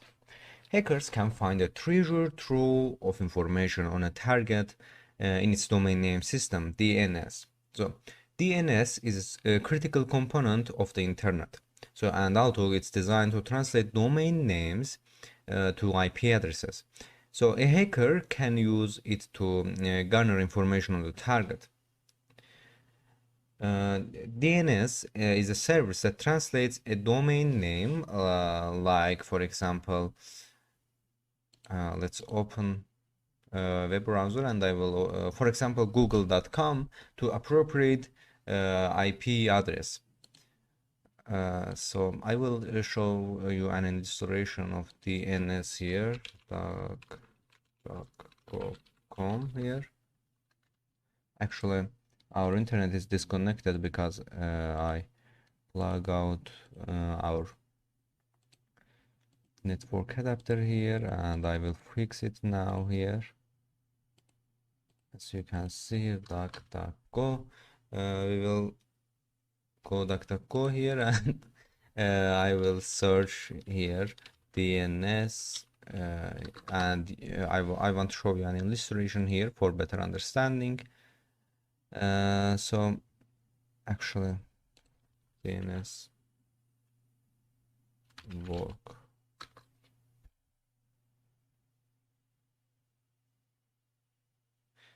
Here, as you can see here, let me open here. So this is our possible attacks here. First I want to talk about Google here, for example.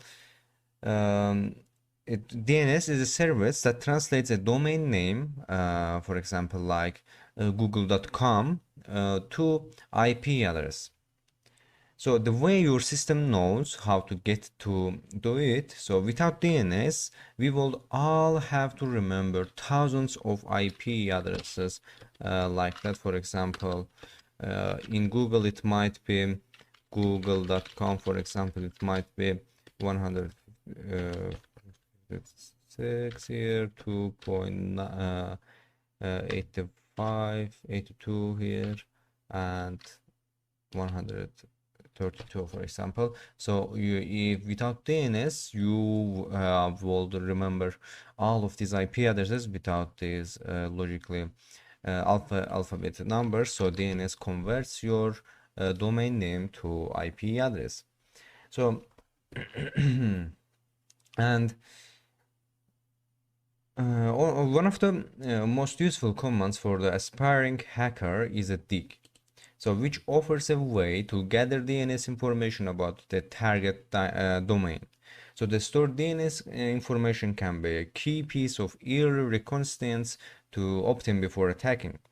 So this information could include the IP address of the target's name server, so the server that translates the target's name to an IP address, so the target's email server, and potentially any subdomains and IP addresses.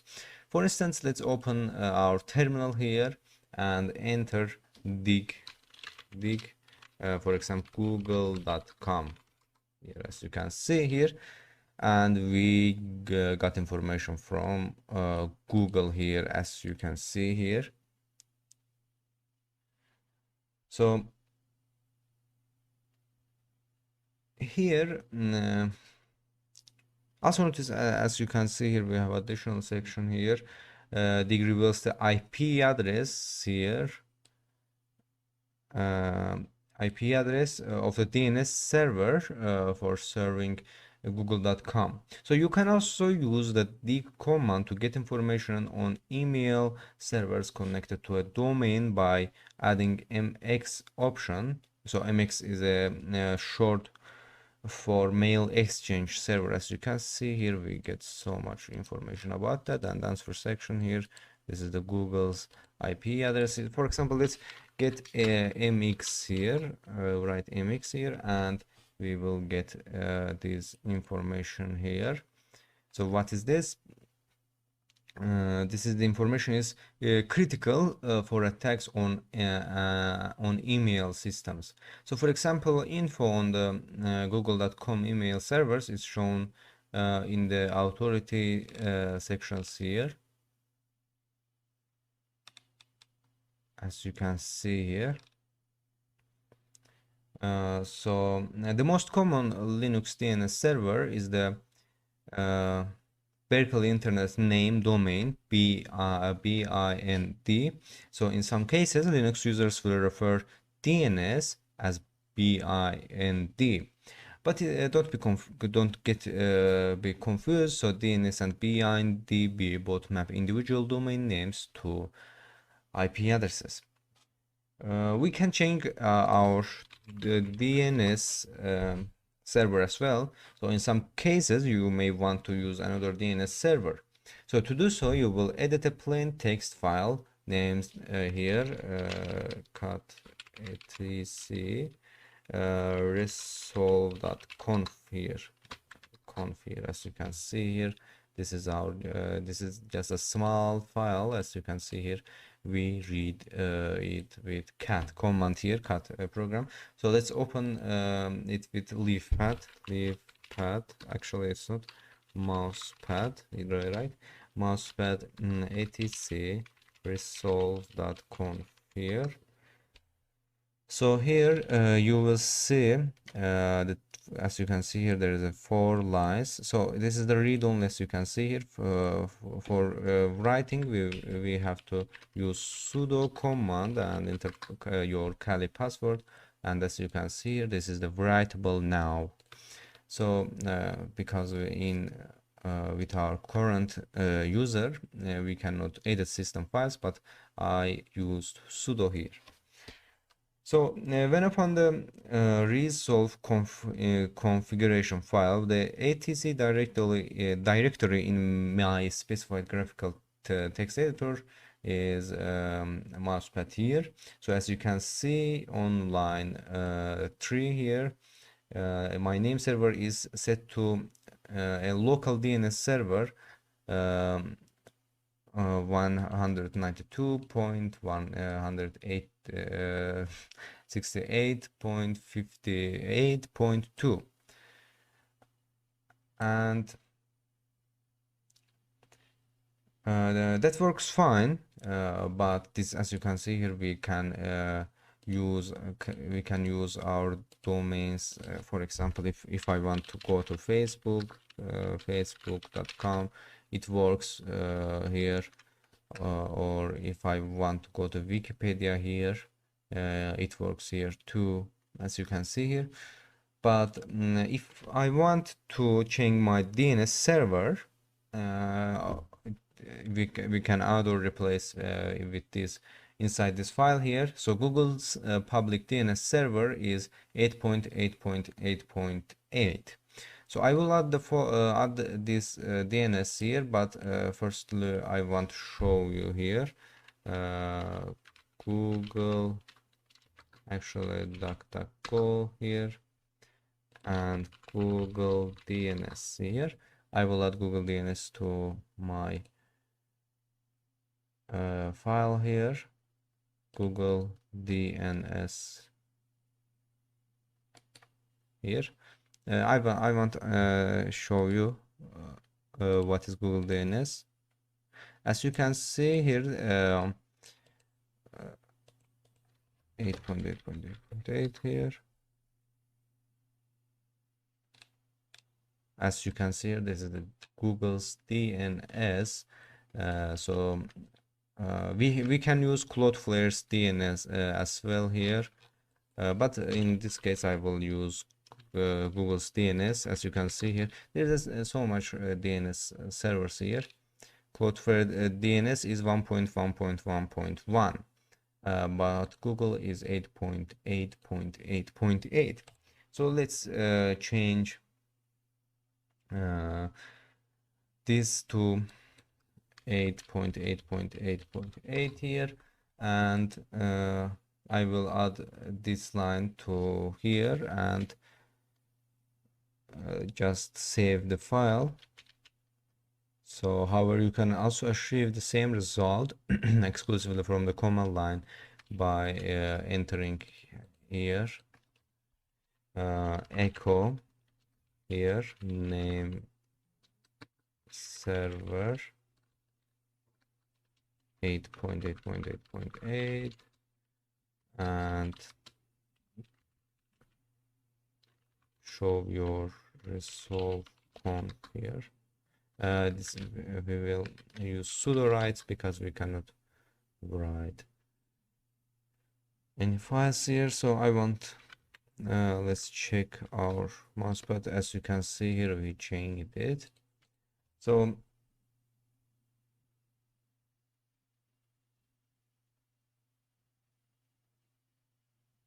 if you open the resolve configuration file now, you should see that it points DNS request to Google DNS server rather than your local DNS server to resolve.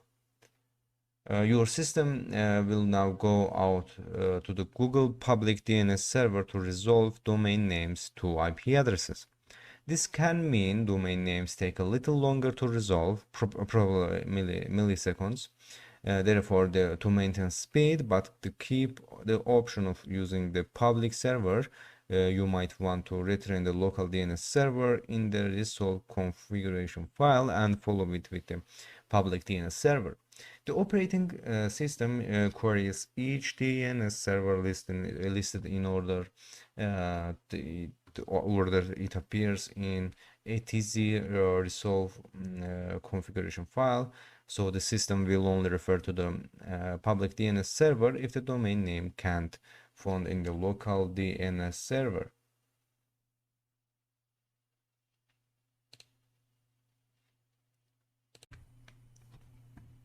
A special file on your system called the hosts file also performs a domain name IP address translation.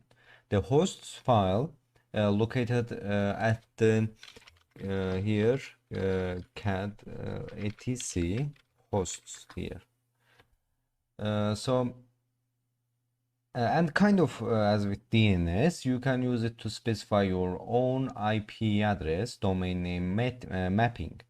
In other words, you can determine which IP address your browser goes to when you enter www microsoft.com or any another domain into the browser rather than let the DNS server decide here. As a hacker, this can be useful for hijacking a TCP connection on your local area network to direct traffic to a malicious web server with a tool such as DNS spoof here, which we will use these tools later in this lecture course actually. So you will learn all about these tools as well. So from the command line, type the mouse pad here and etc hosts. Actually, it's, as you can see, this is read only, and I will change. I will use sudo and type my password, Kali password here. As you can see here, we open the file and we can edit our file now. So by default, the host file contains only mapping for your local host at 127.0.0.1 and your system's host name, in this case Kali, and 127.0.1.1. But you can add any IP address mapped to any domain you like. As an example of how this might be used, you could map here, for example, bankofamerica.com to your local website. For example, this is just an example. I will not do anything. So, for example, 128.0.0.1, and for example, let's do it www.bankofamerica.com here. And now let's open a browser here and bankofamerica.com. As you can see here, we are getting same result as we did in localhost here. For example, 124 here. As you can see here, we're getting the same result here. But if we delete this bank here, oops, and save this here, this will work here. As you can see here, we are getting the official website of it. So I just changed our DNS and in our Kali machine, so it will work only in my operating system. So make certain you press tab between the IP address and the domain name, not the space bar here. So as you get more involved in your hacking endeavors and learn about tools like DNS spoof and ethercap, you will be able to use host file to direct any traffic on your LAN that visits to, for example, google.com or bankofamerica.com here to your web server at a localhost or just a LAN web server that you can create it for phishing. So this is pretty easy, right? So any hacker needs some basic Linux networking skills to connect, analyze, and manage networks. As you progress, these skills will become more and more useful for doing reconnaissance, spoofing, and connecting to target systems.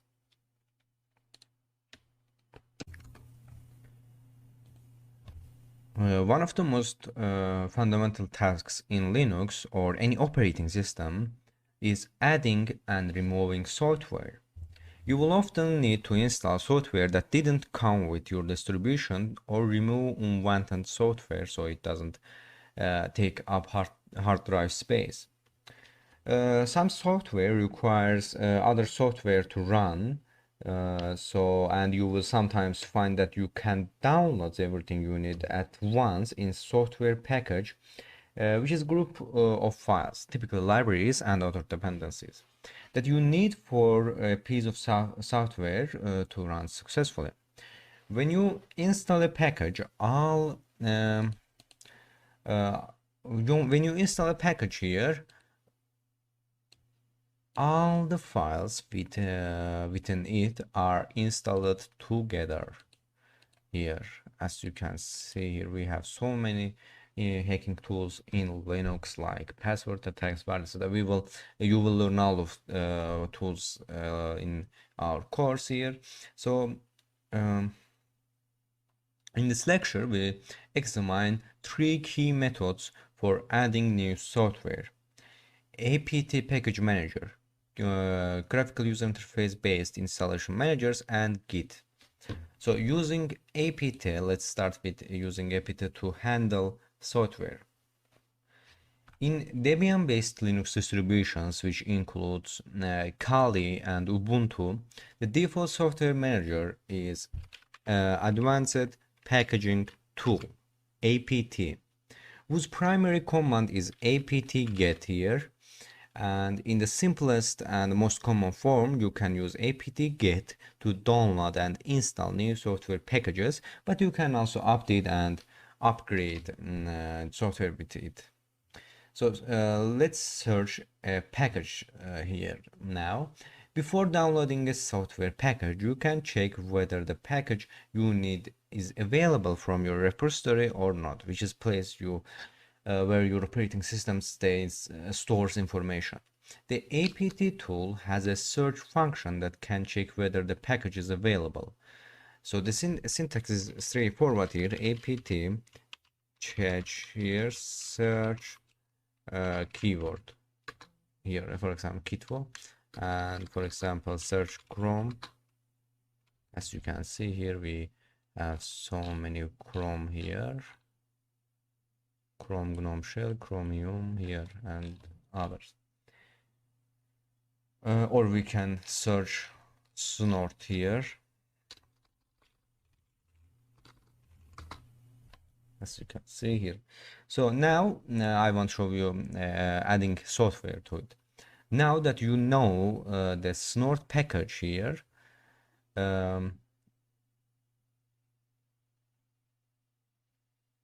as you can see here, exists in your repository, so you can use apt-get to download the software.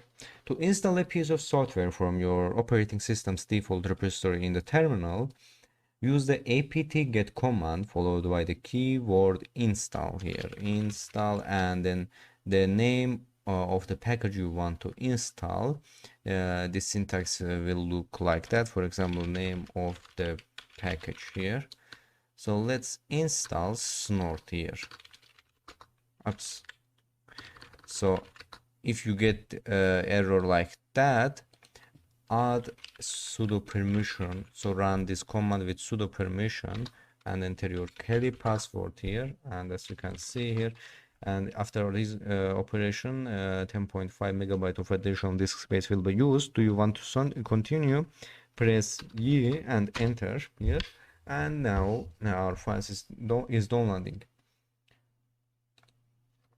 here.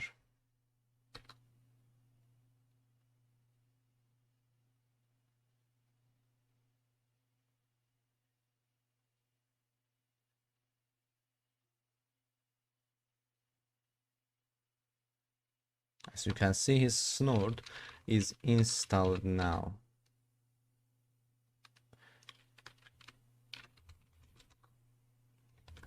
As you can see here, we started Snort as well.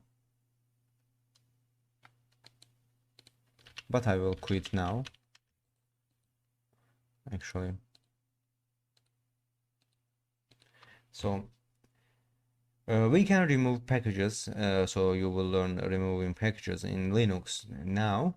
So when removing software, use apt-get with the remove option, followed by the name of the software to remove. So if I want to remove Snort here, snort, remove snort here. If you get this error, just add sudo here and your cal, our password, and enter yes here.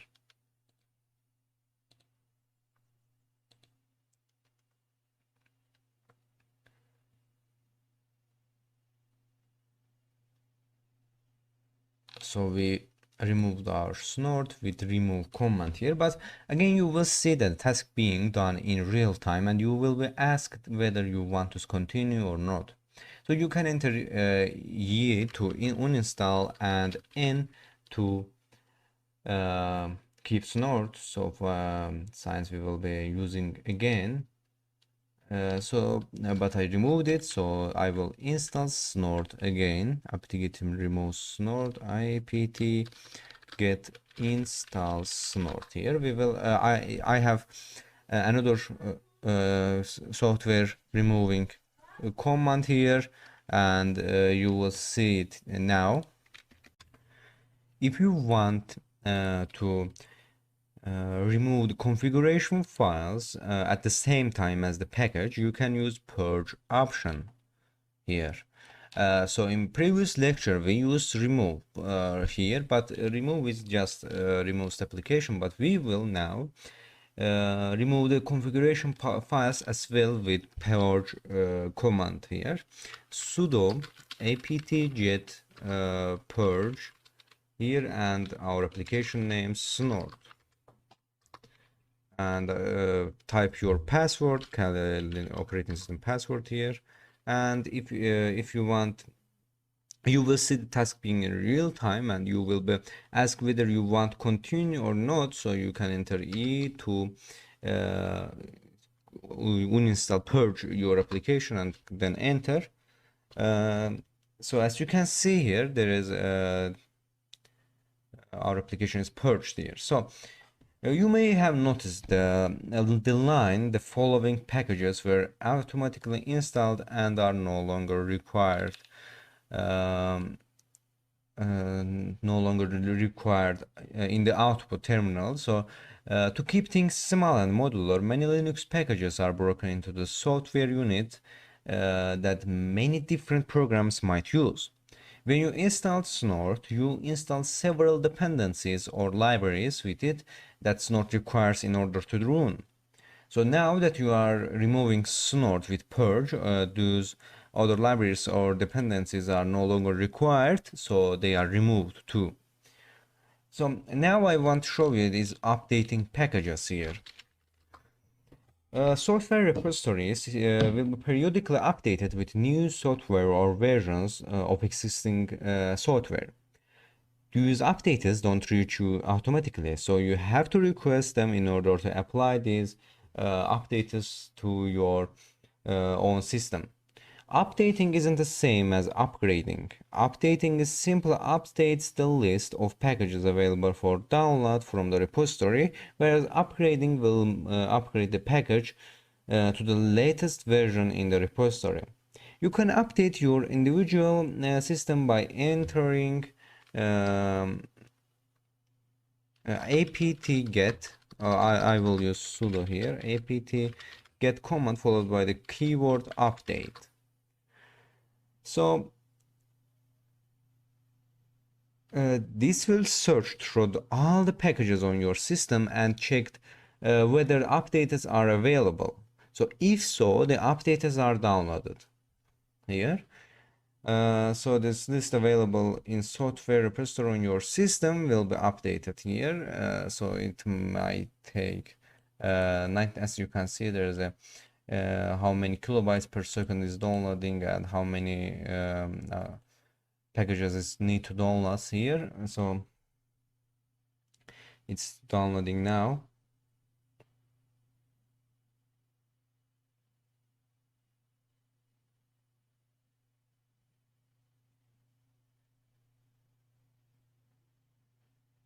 It might take 5 seconds, so I want to show you what you will see after successful updating. So If the update is successful, your terminal will state reading package lists done, as you can see here. Note that the name of the repository and the values, time, size, and so on might be different on your system here. So now I want to show you upgrading packages. So to upgrade the existing packages on your system, use apt get upgrade, because upgrading your packages may make changes to your software. You must log in as root or use the sudo command before entering apt get upgrade. So this command will upgrade every package on your system that apt knows, meaning only those stored in the repository. Here upgrading can be time consuming, so you might not able to use your system for a while. As you can see here, I just need 10 megabyte of something downloading here. So let's continue here.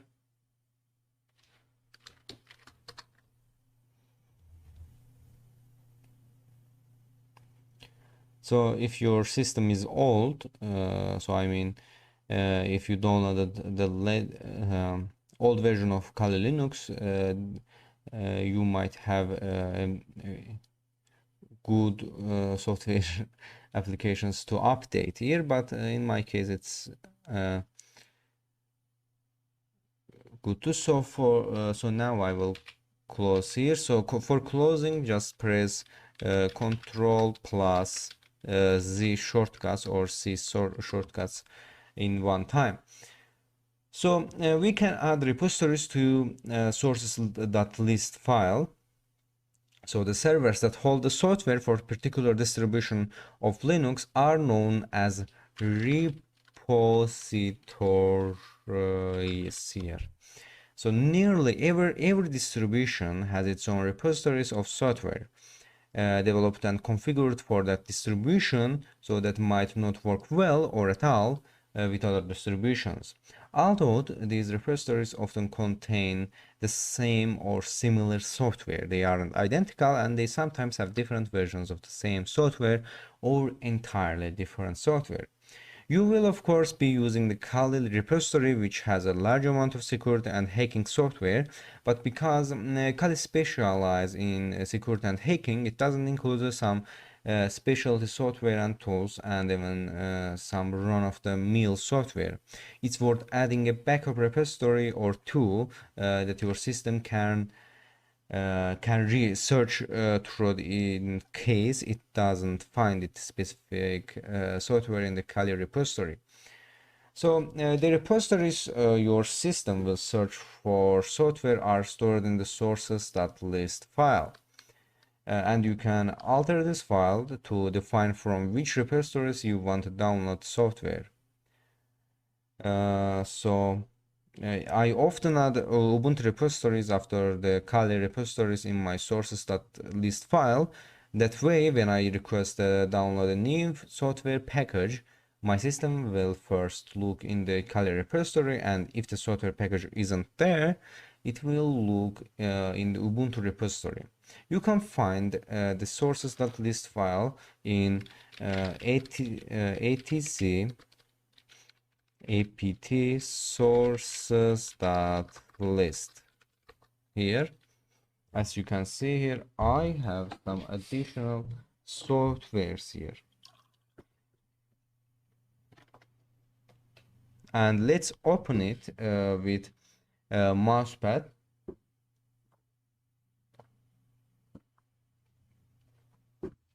So mousepad, I'm sorry, mousepad etc apt sources.list.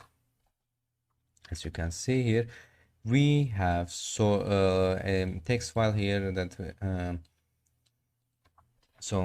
after entering this command, you should see this window. Many Linux distributions divide repositories into separate categories. For instance, Ubuntu breaks out its repository categories like main, universe, multiverse, restricted breakpoints here. So I don't recommend using testing, experimental, or unstable repositories on your sources.this file. So because they can download problematic software to your system, so software that isn't fully tested might break your system as well. So I will open this file with sudo because it's read-only and this system file. So I am supposed to open this file with sudo command here. So when you ask to download a new software package, the system looks sequentially through your repositories listed in sources.list and stops when it finds the desired package. Check first that the repository is compatible for your system. Kali, like Ubuntu, is built in Debian, so these repositories works pretty well with each of these systems. To add a repository, just edit sources.list file by adding the name of the repository to the list and then save the file. So say for example you want to install Oracle Java 8 on Kali. No apt package for Oracle Java 8 is available as part of the default Kali sources, but a quick search online shows that the fine folks at WebUPD8 have created one. If you add a repository to those sources, you can then install Oracle Java 8 with the apt get install Oracle Java 8 installer command. At the time of this course, you will need to add the following repositories here. For example, deb here, deb here, http ppa ppa.launchpad net and webupd8 team Java Ubuntu trusty and main, and the second repository we will add is source here src http actually it's http ppa launchpad.net webupd8 team Java Ubuntu precise and main. So let's save this file here and then sudo apt get update here. As you can see here, we're updating, and now we can install those files here. So sudo apt get install Java. Here, as you can see here, we can install Java packages here. So we have a graphical user interface based installer here as well. So newer versions of Kali no longer include a graphical user interface based software installation tool, but you can always install one of them with apt-get command. So the two most common graphical user interface based installation tools are Synaptic and GDB. So let's install Synaptic and use it to install our snort package. So sudo apt get install Synaptic and yes, and it's installing now.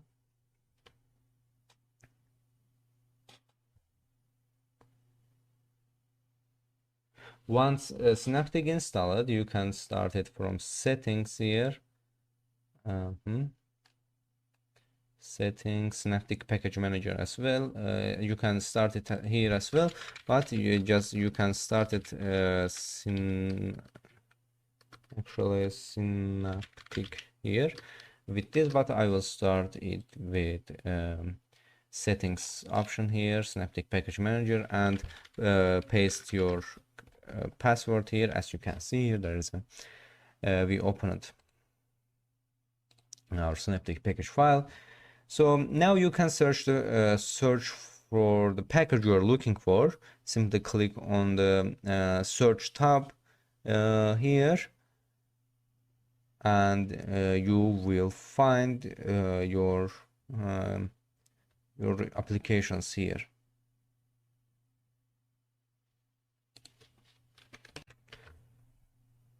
Not every user of a single operating system should have the same level of access to files and directories. Like in a professional or enterprise level operating system, Linux has methods for securing file and directory access. These security systems allows the system administrator, the root user, or the file owner to protect their files from unwanted access or tampering by granting select user permissions to read, write, or execute files. For each file and directory, we can specify the permission status for the file's owner, for particular group of users, and for all other users. This is a necessity in a multi-user enterprise level operating system.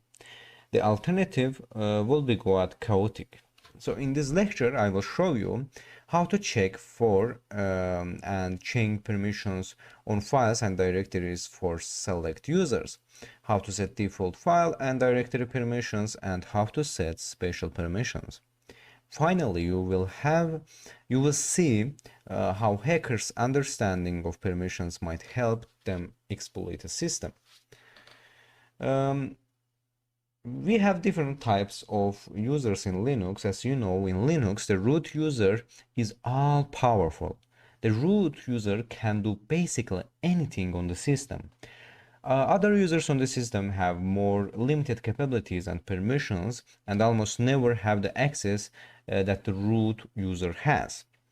These other users are usually collected into groups that generally share a similar function. In a commercial entity, these groups might be finance, engineering, sales, and so on. So in an IT environment, these groups might include developers, network administrators, and database administrators. So the idea is to put people with similar needs into a group that is granted relevant permissions. Then each member of the group inherits the group permissions. So this is primarily for the ease of administrating permissions and thus security. The root user is part of the root group by default, so each new user on the system must be added to a group in order to inherit the permissions of that group. So each and every file and directory must be allocated a particular level of permissions for the different identities using it. The three levels of permissions are here. I want to show you here. Are permissions read here, and we have W write here, write, and we have X here, X for execute. So read here, this grants permissions only to open and view a file. Write this allows user to view and edit a file, and X is, as you know, this allows users to execute a file but not necessarily view or edit it. It is just execute if not written with read or write here. In this way, the root user can grant users a level of permission depending on what they need the files for. When a file is created, typically the user who created is the owner of the file, and the owning group is the user's current group. The owner of the file can grant various access privileges to it. So let's look at how to change permissions to pass ownership to individual users and to groups. So granting ownership to an individual user. To move ownership of a file to a different user so that they have the ability to control permissions, so we can use con here. I want to show you con. So this means change owner in Linux. So con, for example, Bob here, tmp Bob's file. Here we give the command the name of the user we are giving ownership to, Bob here, and this command grants the user account for Bob ownership of Bob's file. So granting ownership to a group. So to transfer ownership of a file from one group to another, we can use the CRAP. I want to show you here.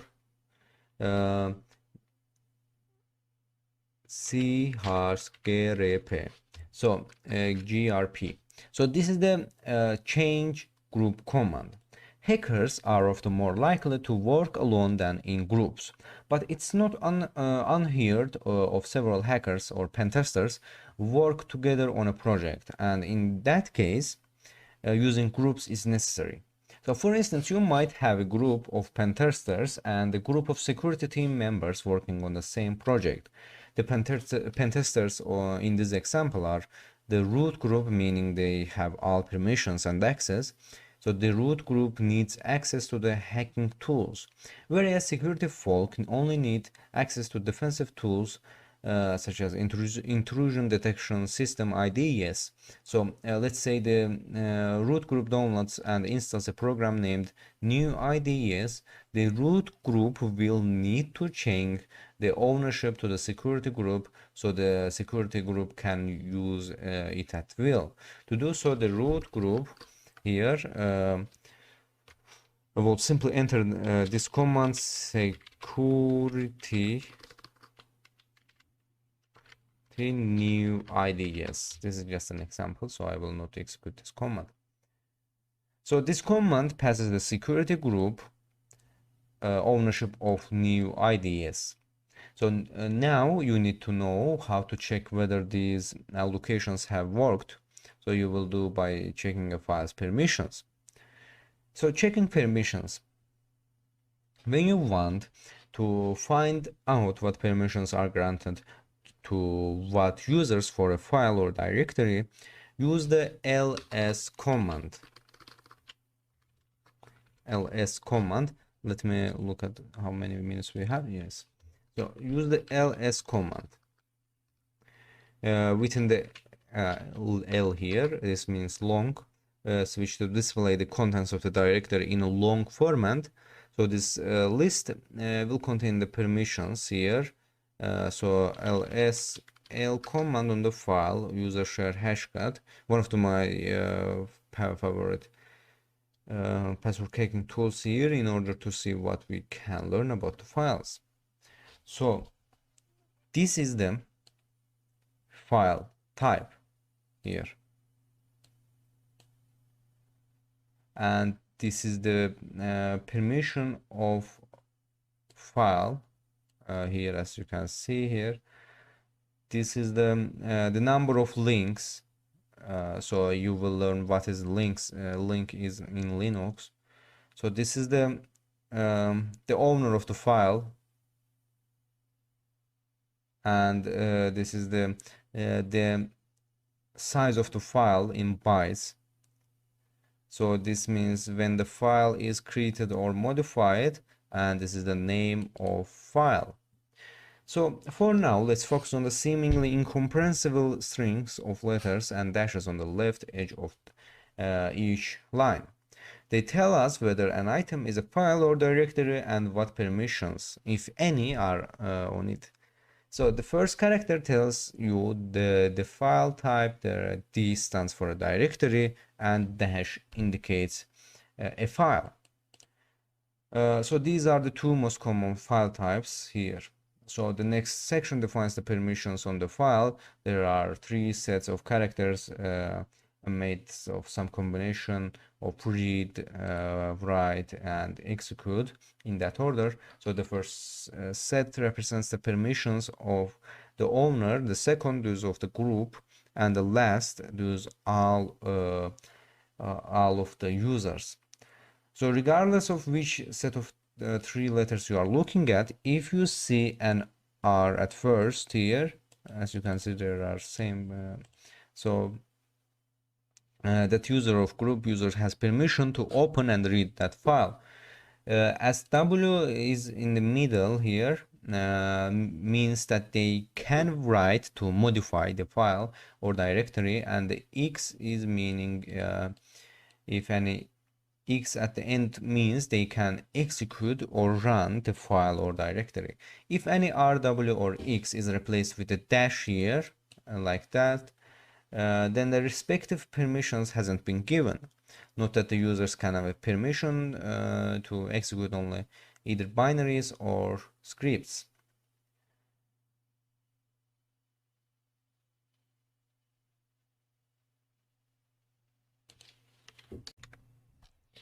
We can use the Linux command chmod or change mode to change permissions of the file or folder here. This is the command here we will use in this lecture. Only a root user or the file's owner can change permissions. In this lecture, we use chmod to change permission on hashcat.hc stat using two different methods. First, we use a numerical representation of permissions, and then we use a symbolic representation. Changing permissions with decimal notation. We can use a shortcut to refer to permission by using a single number to represent one RWX set of permissions. So like everything underlying the operating system, the permissions are represented in binary. So on and off switches are represented by 1 and 0 respectively. You can think of the RWX permissions as 3 on-off switches. So when all permissions are granted, this equates in a 1, 1, 1 in binary. A binary set like this is then easily represented as one digit by converting it into octal, an 8-digit number system that starts with 0 and ends with 7.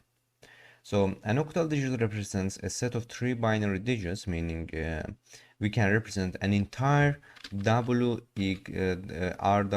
set with just a one digit.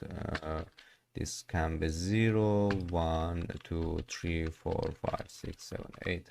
7 actually, lastly is 7, not 8. So here I will create a table here for better understanding here. So in binary, here this is the binary here, octal, and I will show you here is the RWX.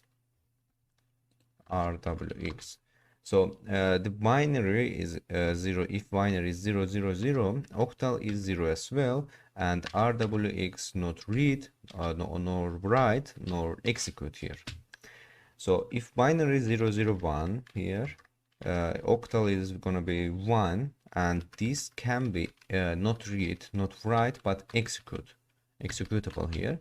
If binary is 0, 1, 0, and octal is 2, then this means this is the not readable but writable and not executable here.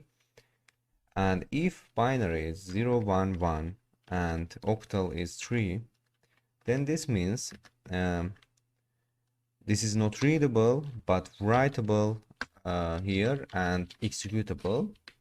If binary is 1, 0, 0, this means in octal 4, so this means this is not this is actually readable, not writable nor executable. And if binary is 1, 0, 1, this means in octal is 5 here, and this is readable. This is readable, not writable, and executable here. And so readable, not writable, and executable. And here we have 6 and 7. Lastly, 1, 1, 0 is equals to 6 in octal by a system here, and this is the readable, writable, but not executable here. But if all binary is 1 3 1 1 1 1, and this means in octal we have 7 here, and this is readable, writable, and executable as well. So using this information, let's go through some examples. First, if we want to set only the read permission, we could consult the table and locate the value for read. For example, this is the read permission, and this is the for. We can declare this using for, or just an read, write, execute, or we can declare it in binary. Next, if we want to set permission to write and execute, we could use the same methodology and look for what set and what sets the W and what sets the X, which is executable and writable. So as you can see here, we have our WX here. So we want just writable and executable, and as you can see here, there's in octal, this is the 3. So in binary 0 1 1. So now we can pass an argument here where shortcuts come in. So for example, let's create a new file or dir here. Oops, my keyboard is actually okay. For example, touch here, example, oops, file. ls here. As you can see here, we created example file. This is not this has not inside anything. There's just a file with 0 bytes here. So let's declare ls la. As you can see here, we have example file here, which is created by Kali. So let's change this permission to ch.mode 774 hash actually example file, so ls la, and as you can see here, we changed these permissions here. So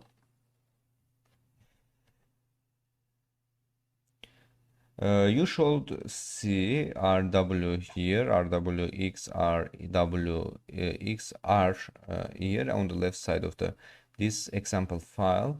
So this confirms that this ch.mode call successfully changed permission on the file to give both the owner and the group ability to execute the file.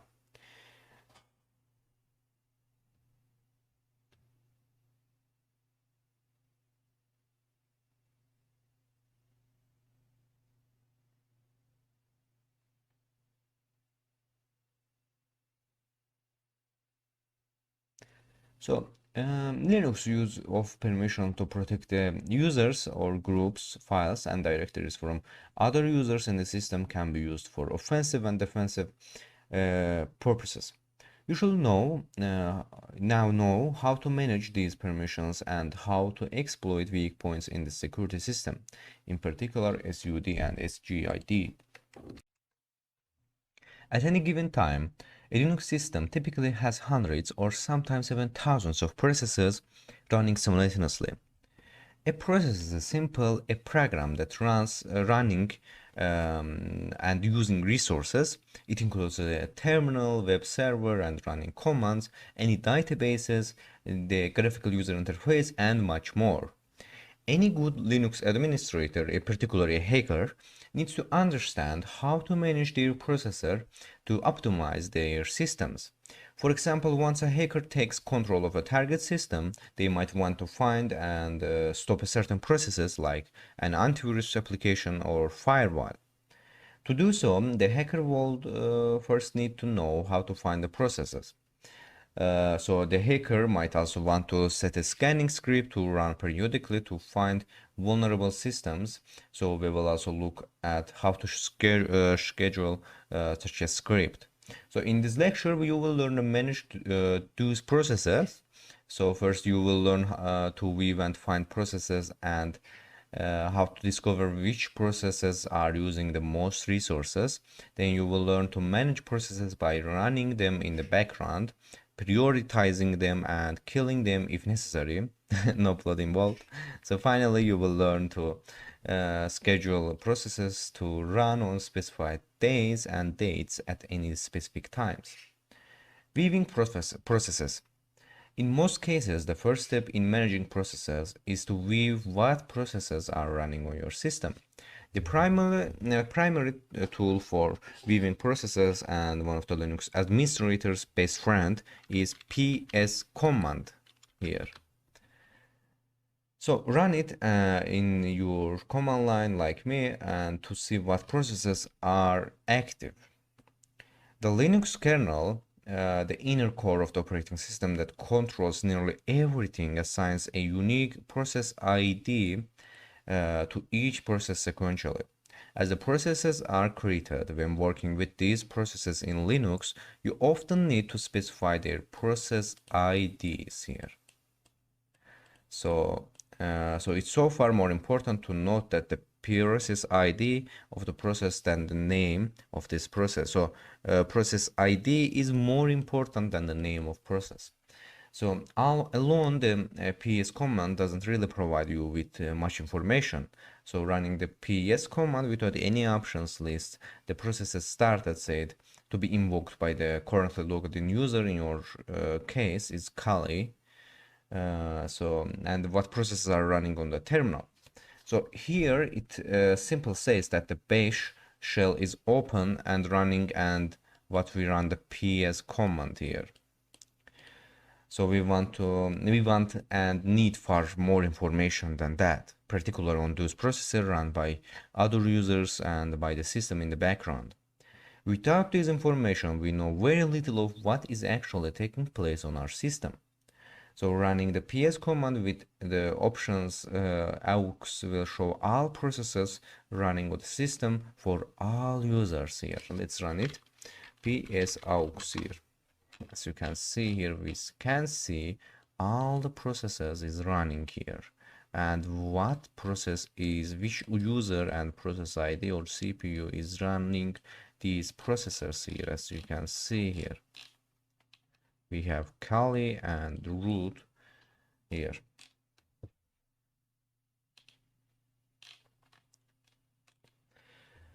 So note that you don't prefix these options with a dash, so everything is in lowercase because Linux is a case sensitive. As you can see here, we have not added any dash here, and everything is in lowercase because Linux is case sensitive. Using uppercase options will give significantly different results. As you can see here, the command now lists so many processes that likely run off the bottom of your screen. So the first process is init here.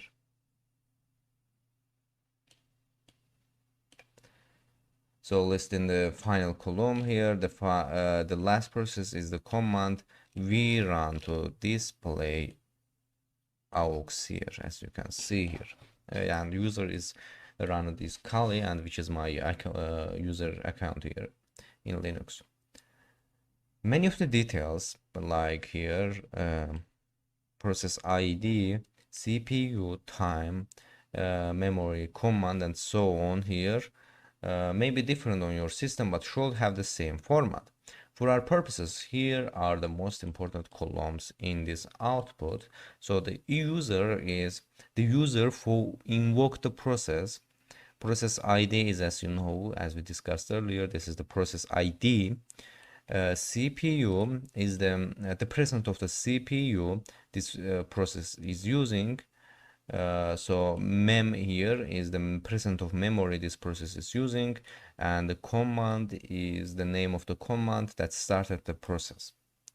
In general, to perform any action on a process, we must specify the process ID.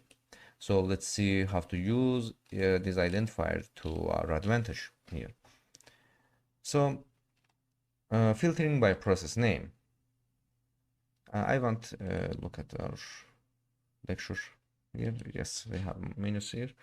So actually in next lecture we will do it. So I'm waiting you in next lecture.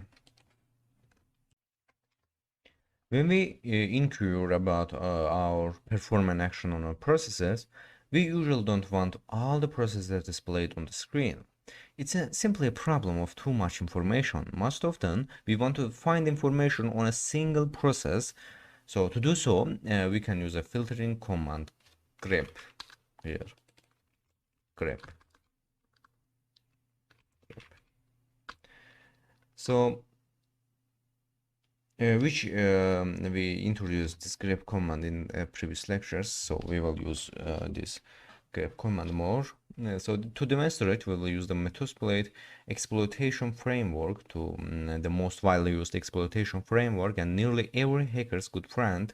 So this comes installed in your Kali system. To start Metasploit, with Metasploit, you will enter the new terminal, open new tab here, and write MSF console here. It might take some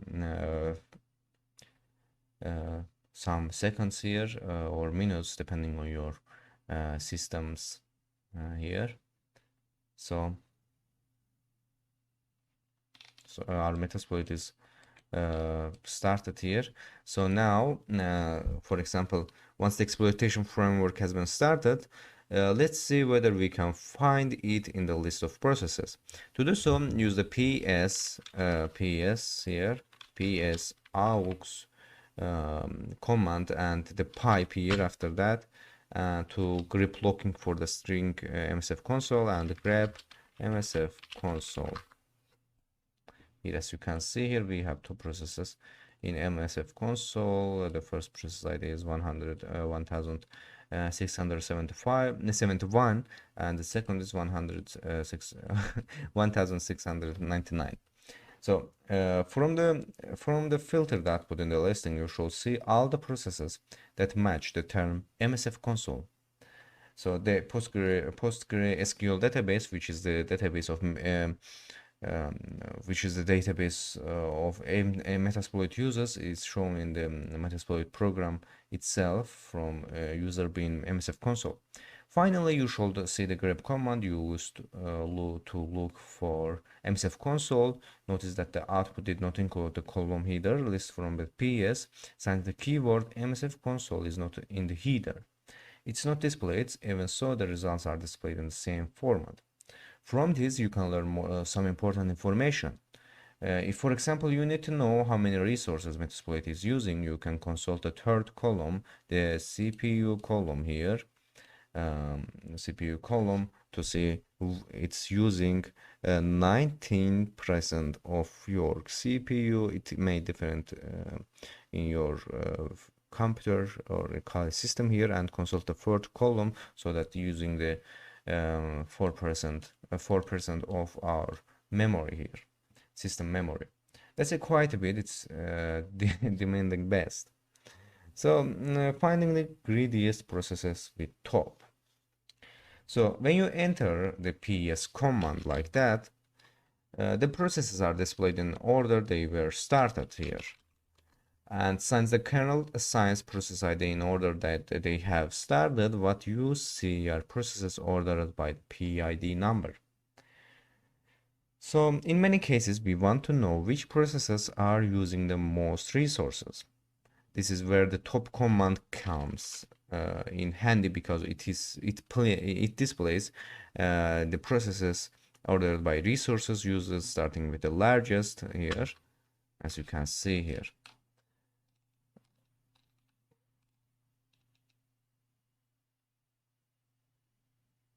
So unlike the ps command, which gives us a one-time snapshot of the pro cases, so the top refreshes the list dynamically by default every 10 seconds or 5 seconds here.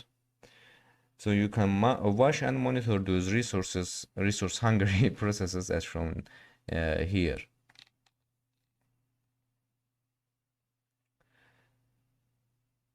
Now you will learn managing processes here. So in next lecture you will learn it, so I'm waiting you in next lecture. Hackers often need to multiprocess, and an operating system like Kali is ideal for this. The hacker maybe have a port scanner running while running a vulnerability scanner and an exploit simultaneously here. So this requires that the hacker manage these processes efficiently to best use system resources and complete the tasks. In this lecture, I will show how to manage multiple processes. So changing processes priority with nice. You don't often hear the word nice used in the context of hackers, but where there you will. So the nice command is used to influence the priority of process to the kernel. As you saw when we ran the ps command here, numerous processes run on the system at once, and all of them are contending for available the resources.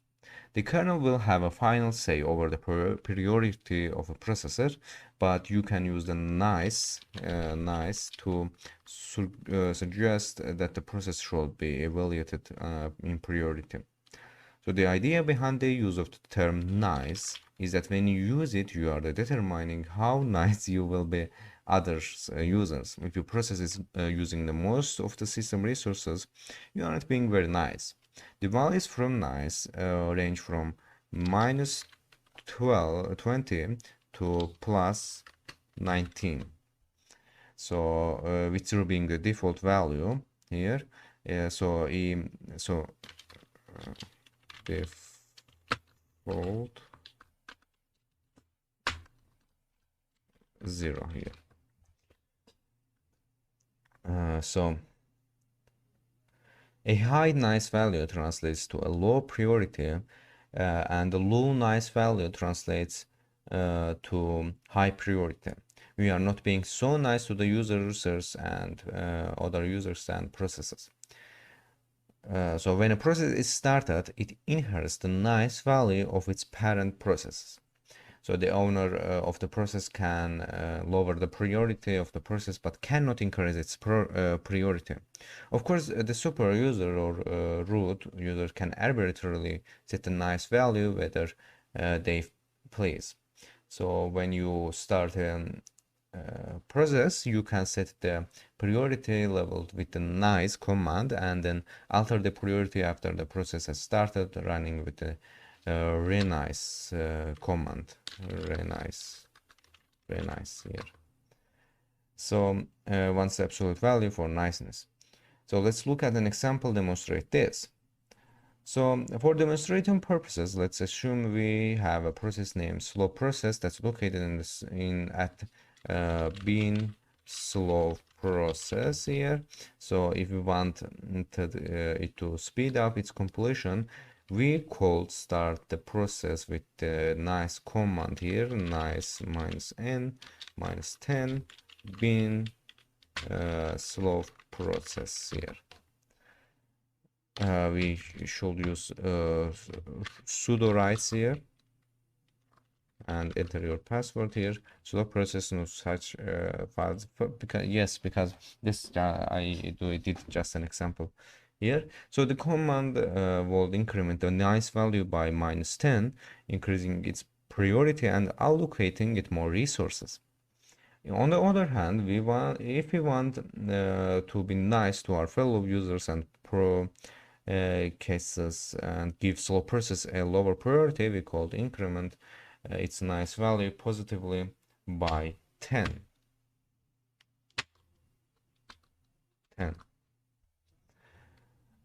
So give this try on a process you have currently running and then run ps to see how it changes, if now.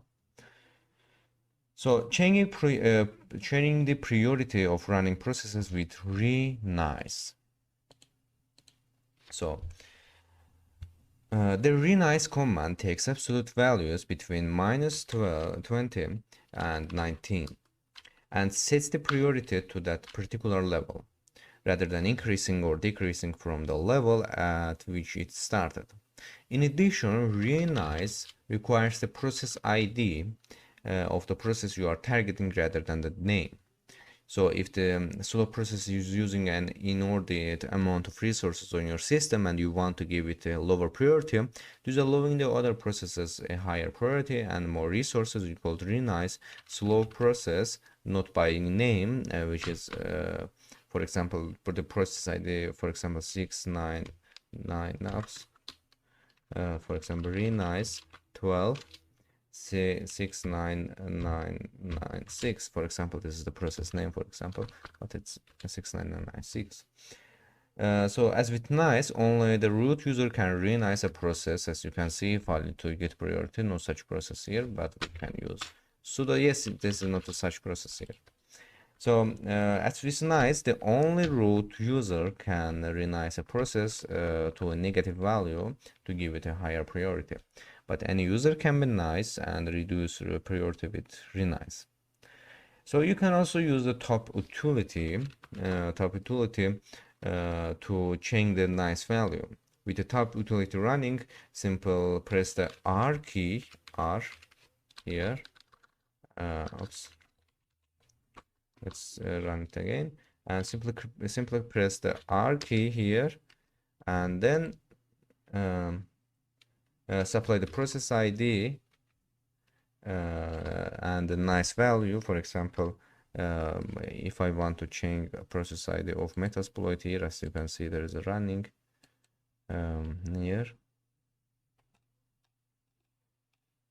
or just for example 6 here and nice with 12, unacceptable integer, because the nice is maximum, for example 6 8 here. So now I will show you the killing processes. At times, a process will consume way too many system resources, exhibiting unusual behavior, or at worst freeze. A process that exhibits this type of behavior is often referred to as zombie process. So for you, probably the most problematic symptom will be waste resources used by the zombie that could be better allocated to useful processes.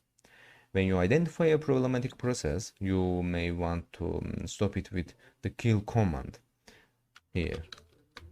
There are many different ways to kill a program, and each has its own kill number. So the kill command has 64 different kill signals. So, and each does something slightly different. So, for example, I want to write this here in mousepad, notepad here. So, signal name, for example, I will the most important signal names. So if you don't provide a signal flag, it defaults.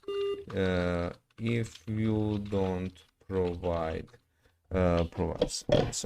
if you don't provide signal flag, it defaults to sig term. So we have a signal name, and I want created here. So sig hub, for example, signal name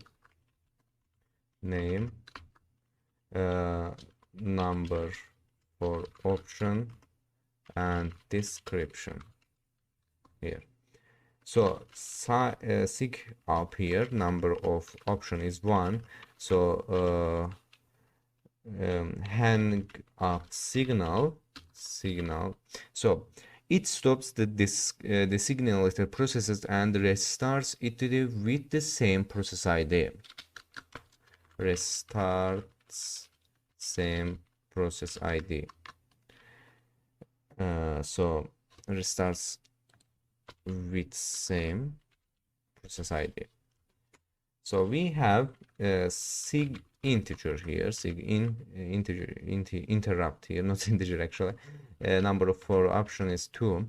So this is the interrupt signal. So it is a weak kill signal that it's guaranteed to work, but it works in most cases. Weak signal, but works actually.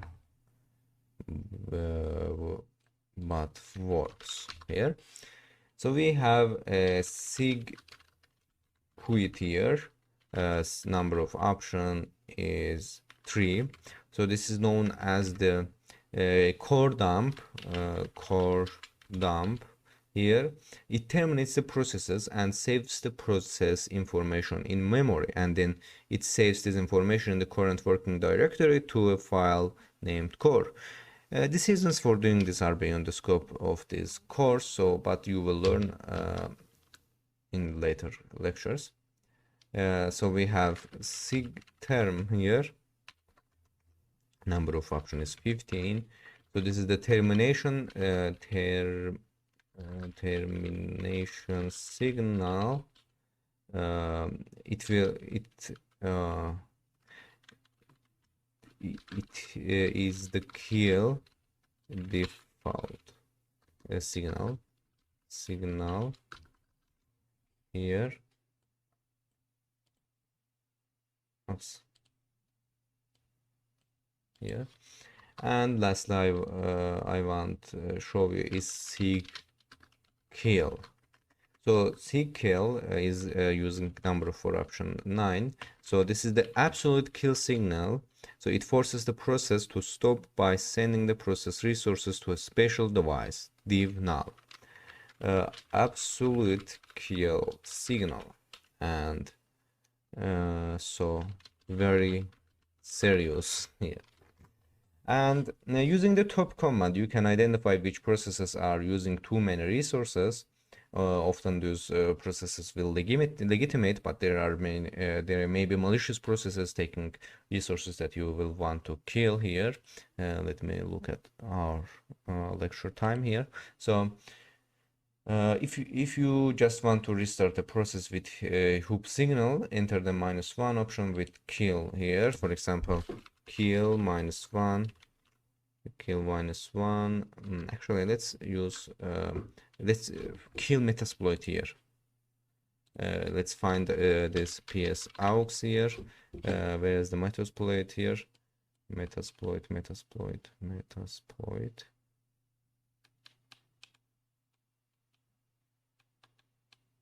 Actually, let's find it with grep here. PS aux here, and grep msf console here. So our process ID is 1907. So we can kill it with it.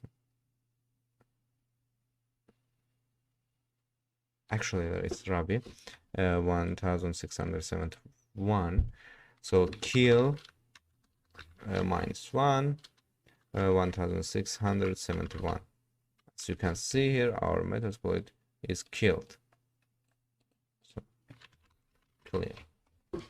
In the case of the zombie or malicious process, you likely want to send the kill signal 9. So this is the absolute kill signal, and it's very serious. With this kill -9 and process name, process ID here, like that, but with -1 in here. So if you don't know the process ID, you can use the kill all command to kill the processes. This command takes the name of the process instead of the process ID as an argument. For example, kill all -9 zombie process. That's no process found.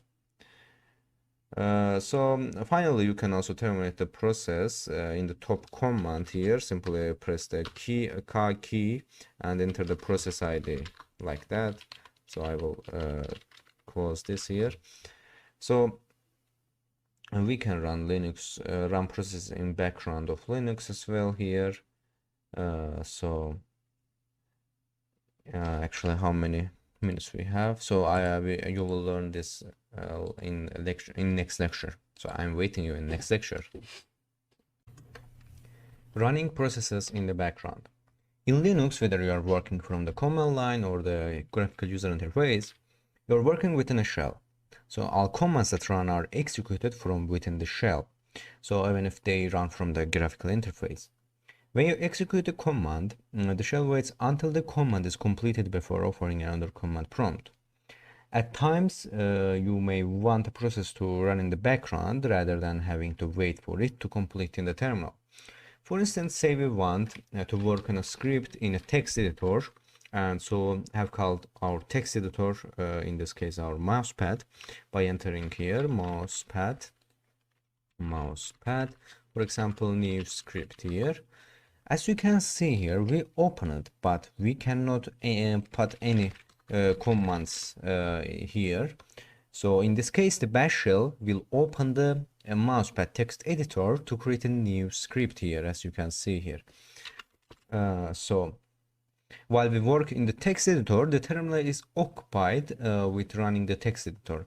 So if we return to the terminal, and we should see that it's running our text editor, and we have no new prompt, for example ls, like that, we have no new prompt to allow us to enter more commands. So we could, of course, open another terminal like that, and use this commands here like that. And but a better option to save resources and the screen real estate is to start the text editor running in the background. So running a process in the background simply means that it will continue to run without needing the terminal. In this way, the terminal is freed up for other jobs and duties.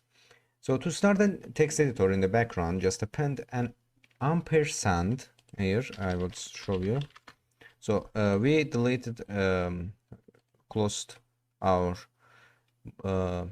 mousepad here. So now if we want to start the text editor in the background, just append an ampersand to the end of the command like that. For example, mousepad example text here, and add ampersand here and enter. So as you can see here, we can see our process ID is 3218, and now we can use commands here. So now the text editor opens here like that. The terminal returns a new command prompt, so we can enter other commands on our system while also editing our new script here, example text. So this is effective for any process that may run for a significant length of time when you want to use terminal. As a hacker, you will find this useful for running multiple terminals within multiple tasks to save resources and screen space. Moving process to the foreground. If you want to move a process running in the background to the foreground, you can use the fg command. So the fg command requires the process ID here, and of the process you want to return the foreground, as shown here. For example, 3218 here, job not found. So we will now find this my example text here. For example, ps aux here, and grab example here. This is the example text. So 3218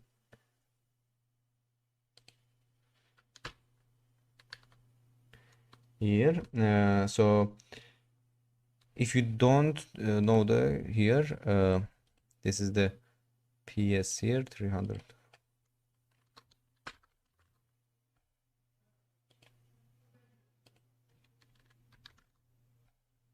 As you can see here,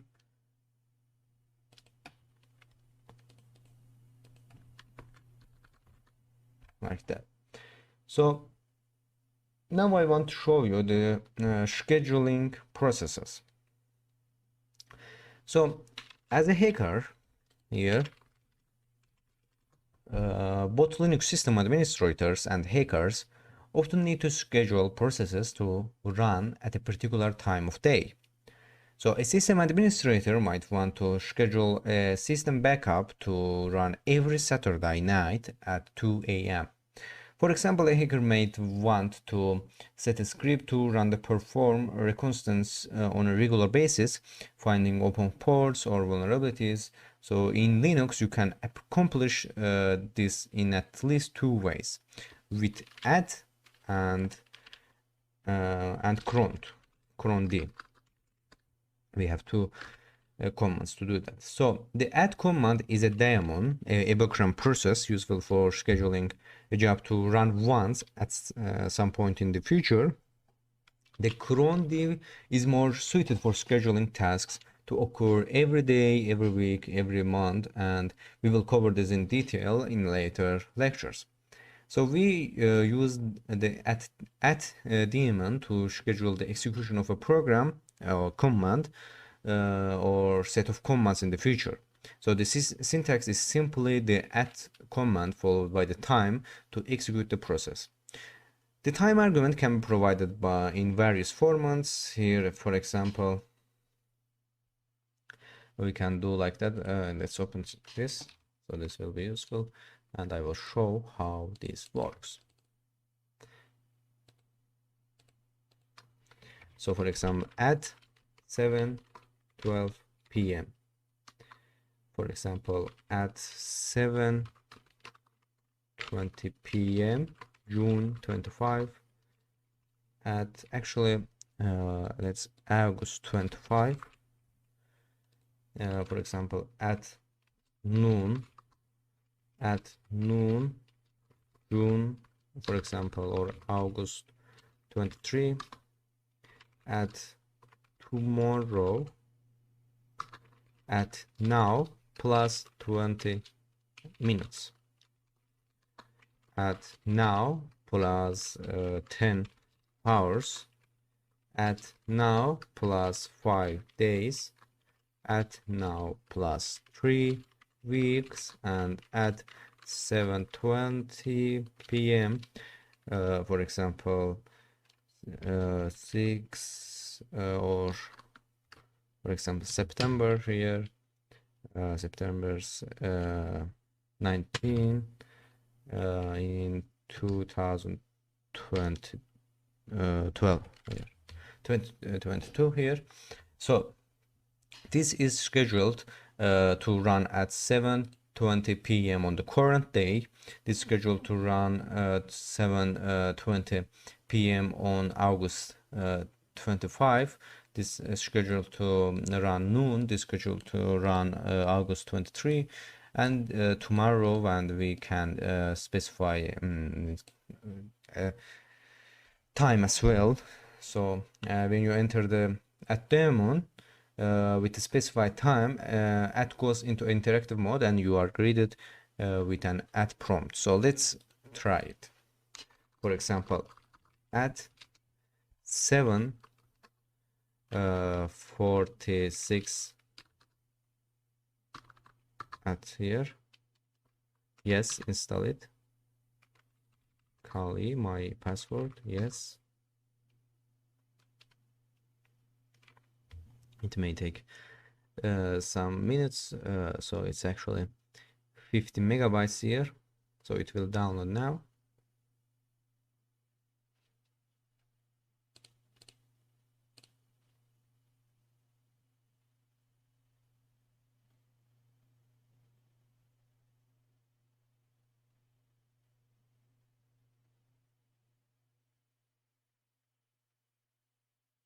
Here at so at 7:47, as you can see here, now is 46, and now we will use commands here. For example, root or for example ls.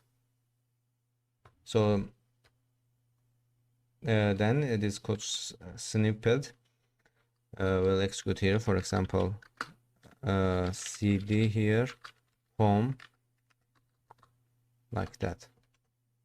So managing processes in Linux is a key skill for every Linux user and hacker. So you must be able to view, find, kill, prioritize, and schedule processes to manage your Linux instance optimally.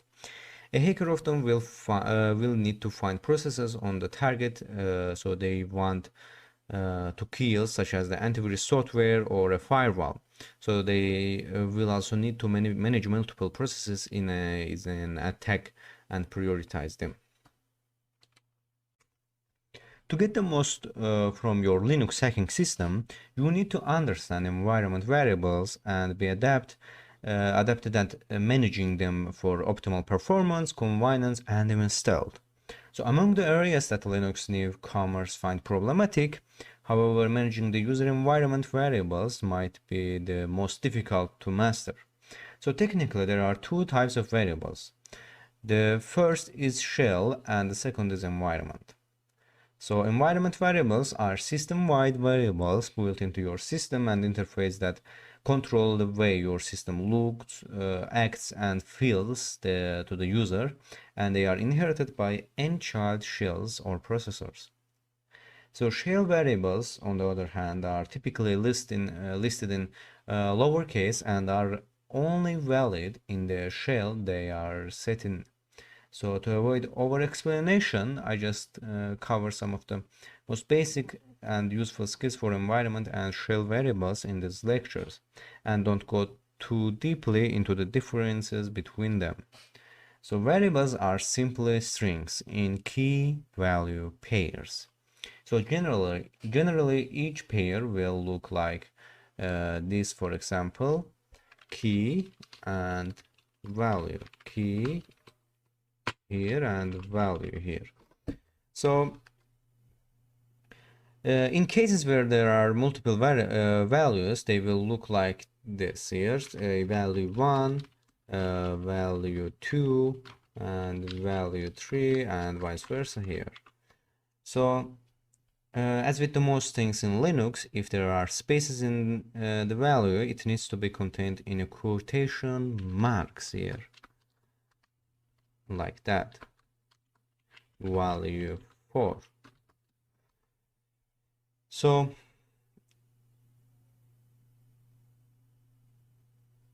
in Kali Linux, your environment in your bash shell is your bash shell. So each user, including root, has a default set of environment variables that determine how the system looks, acts, and feels. So you can change the values for these variables to make your system work more efficiently, tailor your work environment to best meet your individual needs, and potentially cover your tracks if you need to. So viewing and modifying environment variables. So you can view all your default environment variables by entering any v into your terminal from any directory, like so here. So as you can see, there is my environment variables here. So environment variables are always uppercase, as you can see here. Including shell variables, local variables, and shell functions, such as any user-defined variables and command aliases. So use the set command. This command will list all environment variables unique to your system, which is the most cases will give you an output, so long you won't be able to view it all on a single screen here. As you can see here, we have so many environment variables here. As you can see here, we can see because it's so many here. So we can do like that, set here, set, and more here. Now we can see like that by pressing enter, we can see sequentially. So let's see more, and press in one time Ctrl and C or X to quit here. So now the list variables here, as you can see here, will fill up on a screen line by line and then stop. When you press enter like that, or space, or in space, you will see more here. Taking you to the next variable, so you can scroll through pressing or holding enter like that. So As you might recall from previous chapters and lectures, whenever you use the more command for output, you can enter key Q to or exit and return command to prompt here, Q like that, or Control plus X here. So filtering for particular variables. Let me see here. So although using set with more gives more manageable results than looking through the huge chunk of variable names you get with the set alone like that. It can still be rather tedious if you are looking for a particular variable. Instead, you can use the filtering command grep to find your variable of interest. So let's use the variable hist size as an example. So this variable contains hist size. This variable contains the maximum number of commands your command history file will store. So hist size is the maximum number of commands your command history file will store. Those commands are any ones you have previously typed into your command prompt in the session and can be recalled with your up here, up and down keywords like that. So note that the hist size doesn't store the commands themselves, just a number of them that can be stored.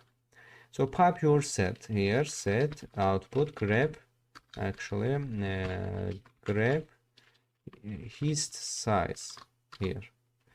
As you can see, his size is 1000. As you can see, the command finds the variable hist size and displays its value. The default value of this variable is probably set to 1000 here, as you can see on your system too. So this indicates the terminal will store your last 1000 commands by default.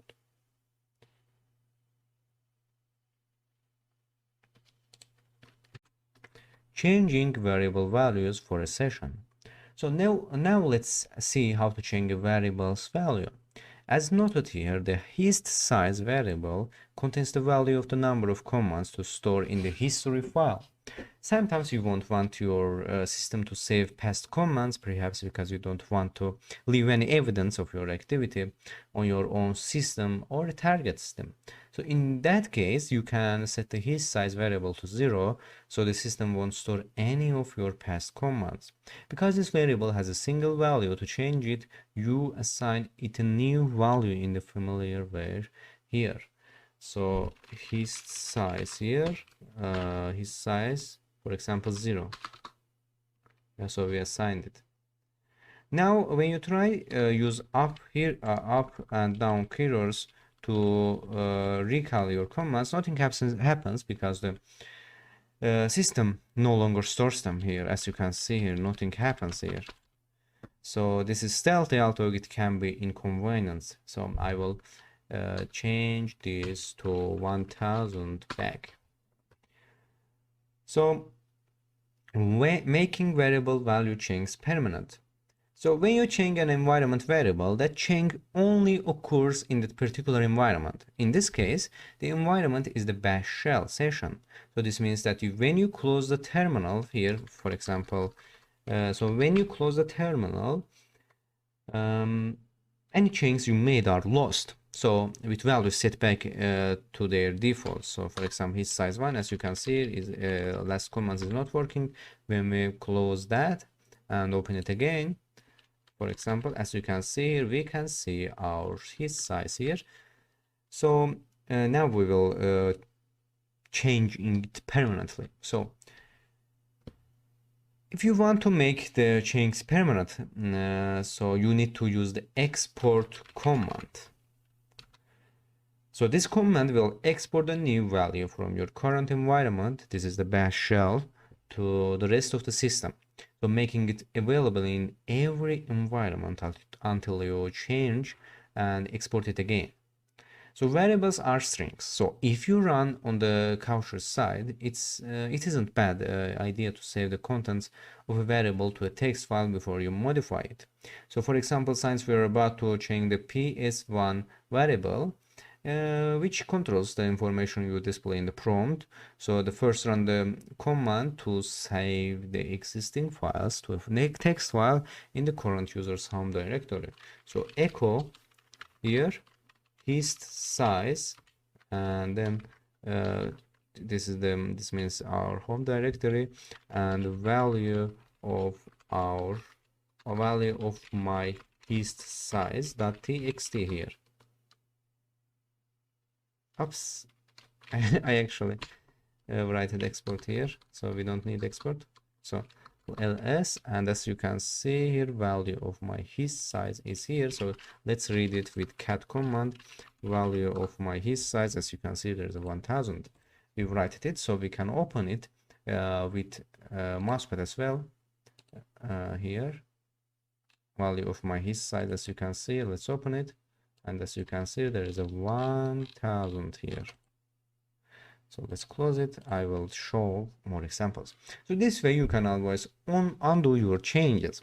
If you want to be even more careful to create a text file with all the current settings, you can save the output of the set command to a text file with a command like this, for example, set here value of all, and for example time, or let's write our hour here on 11:49 here, 11:49, and txt.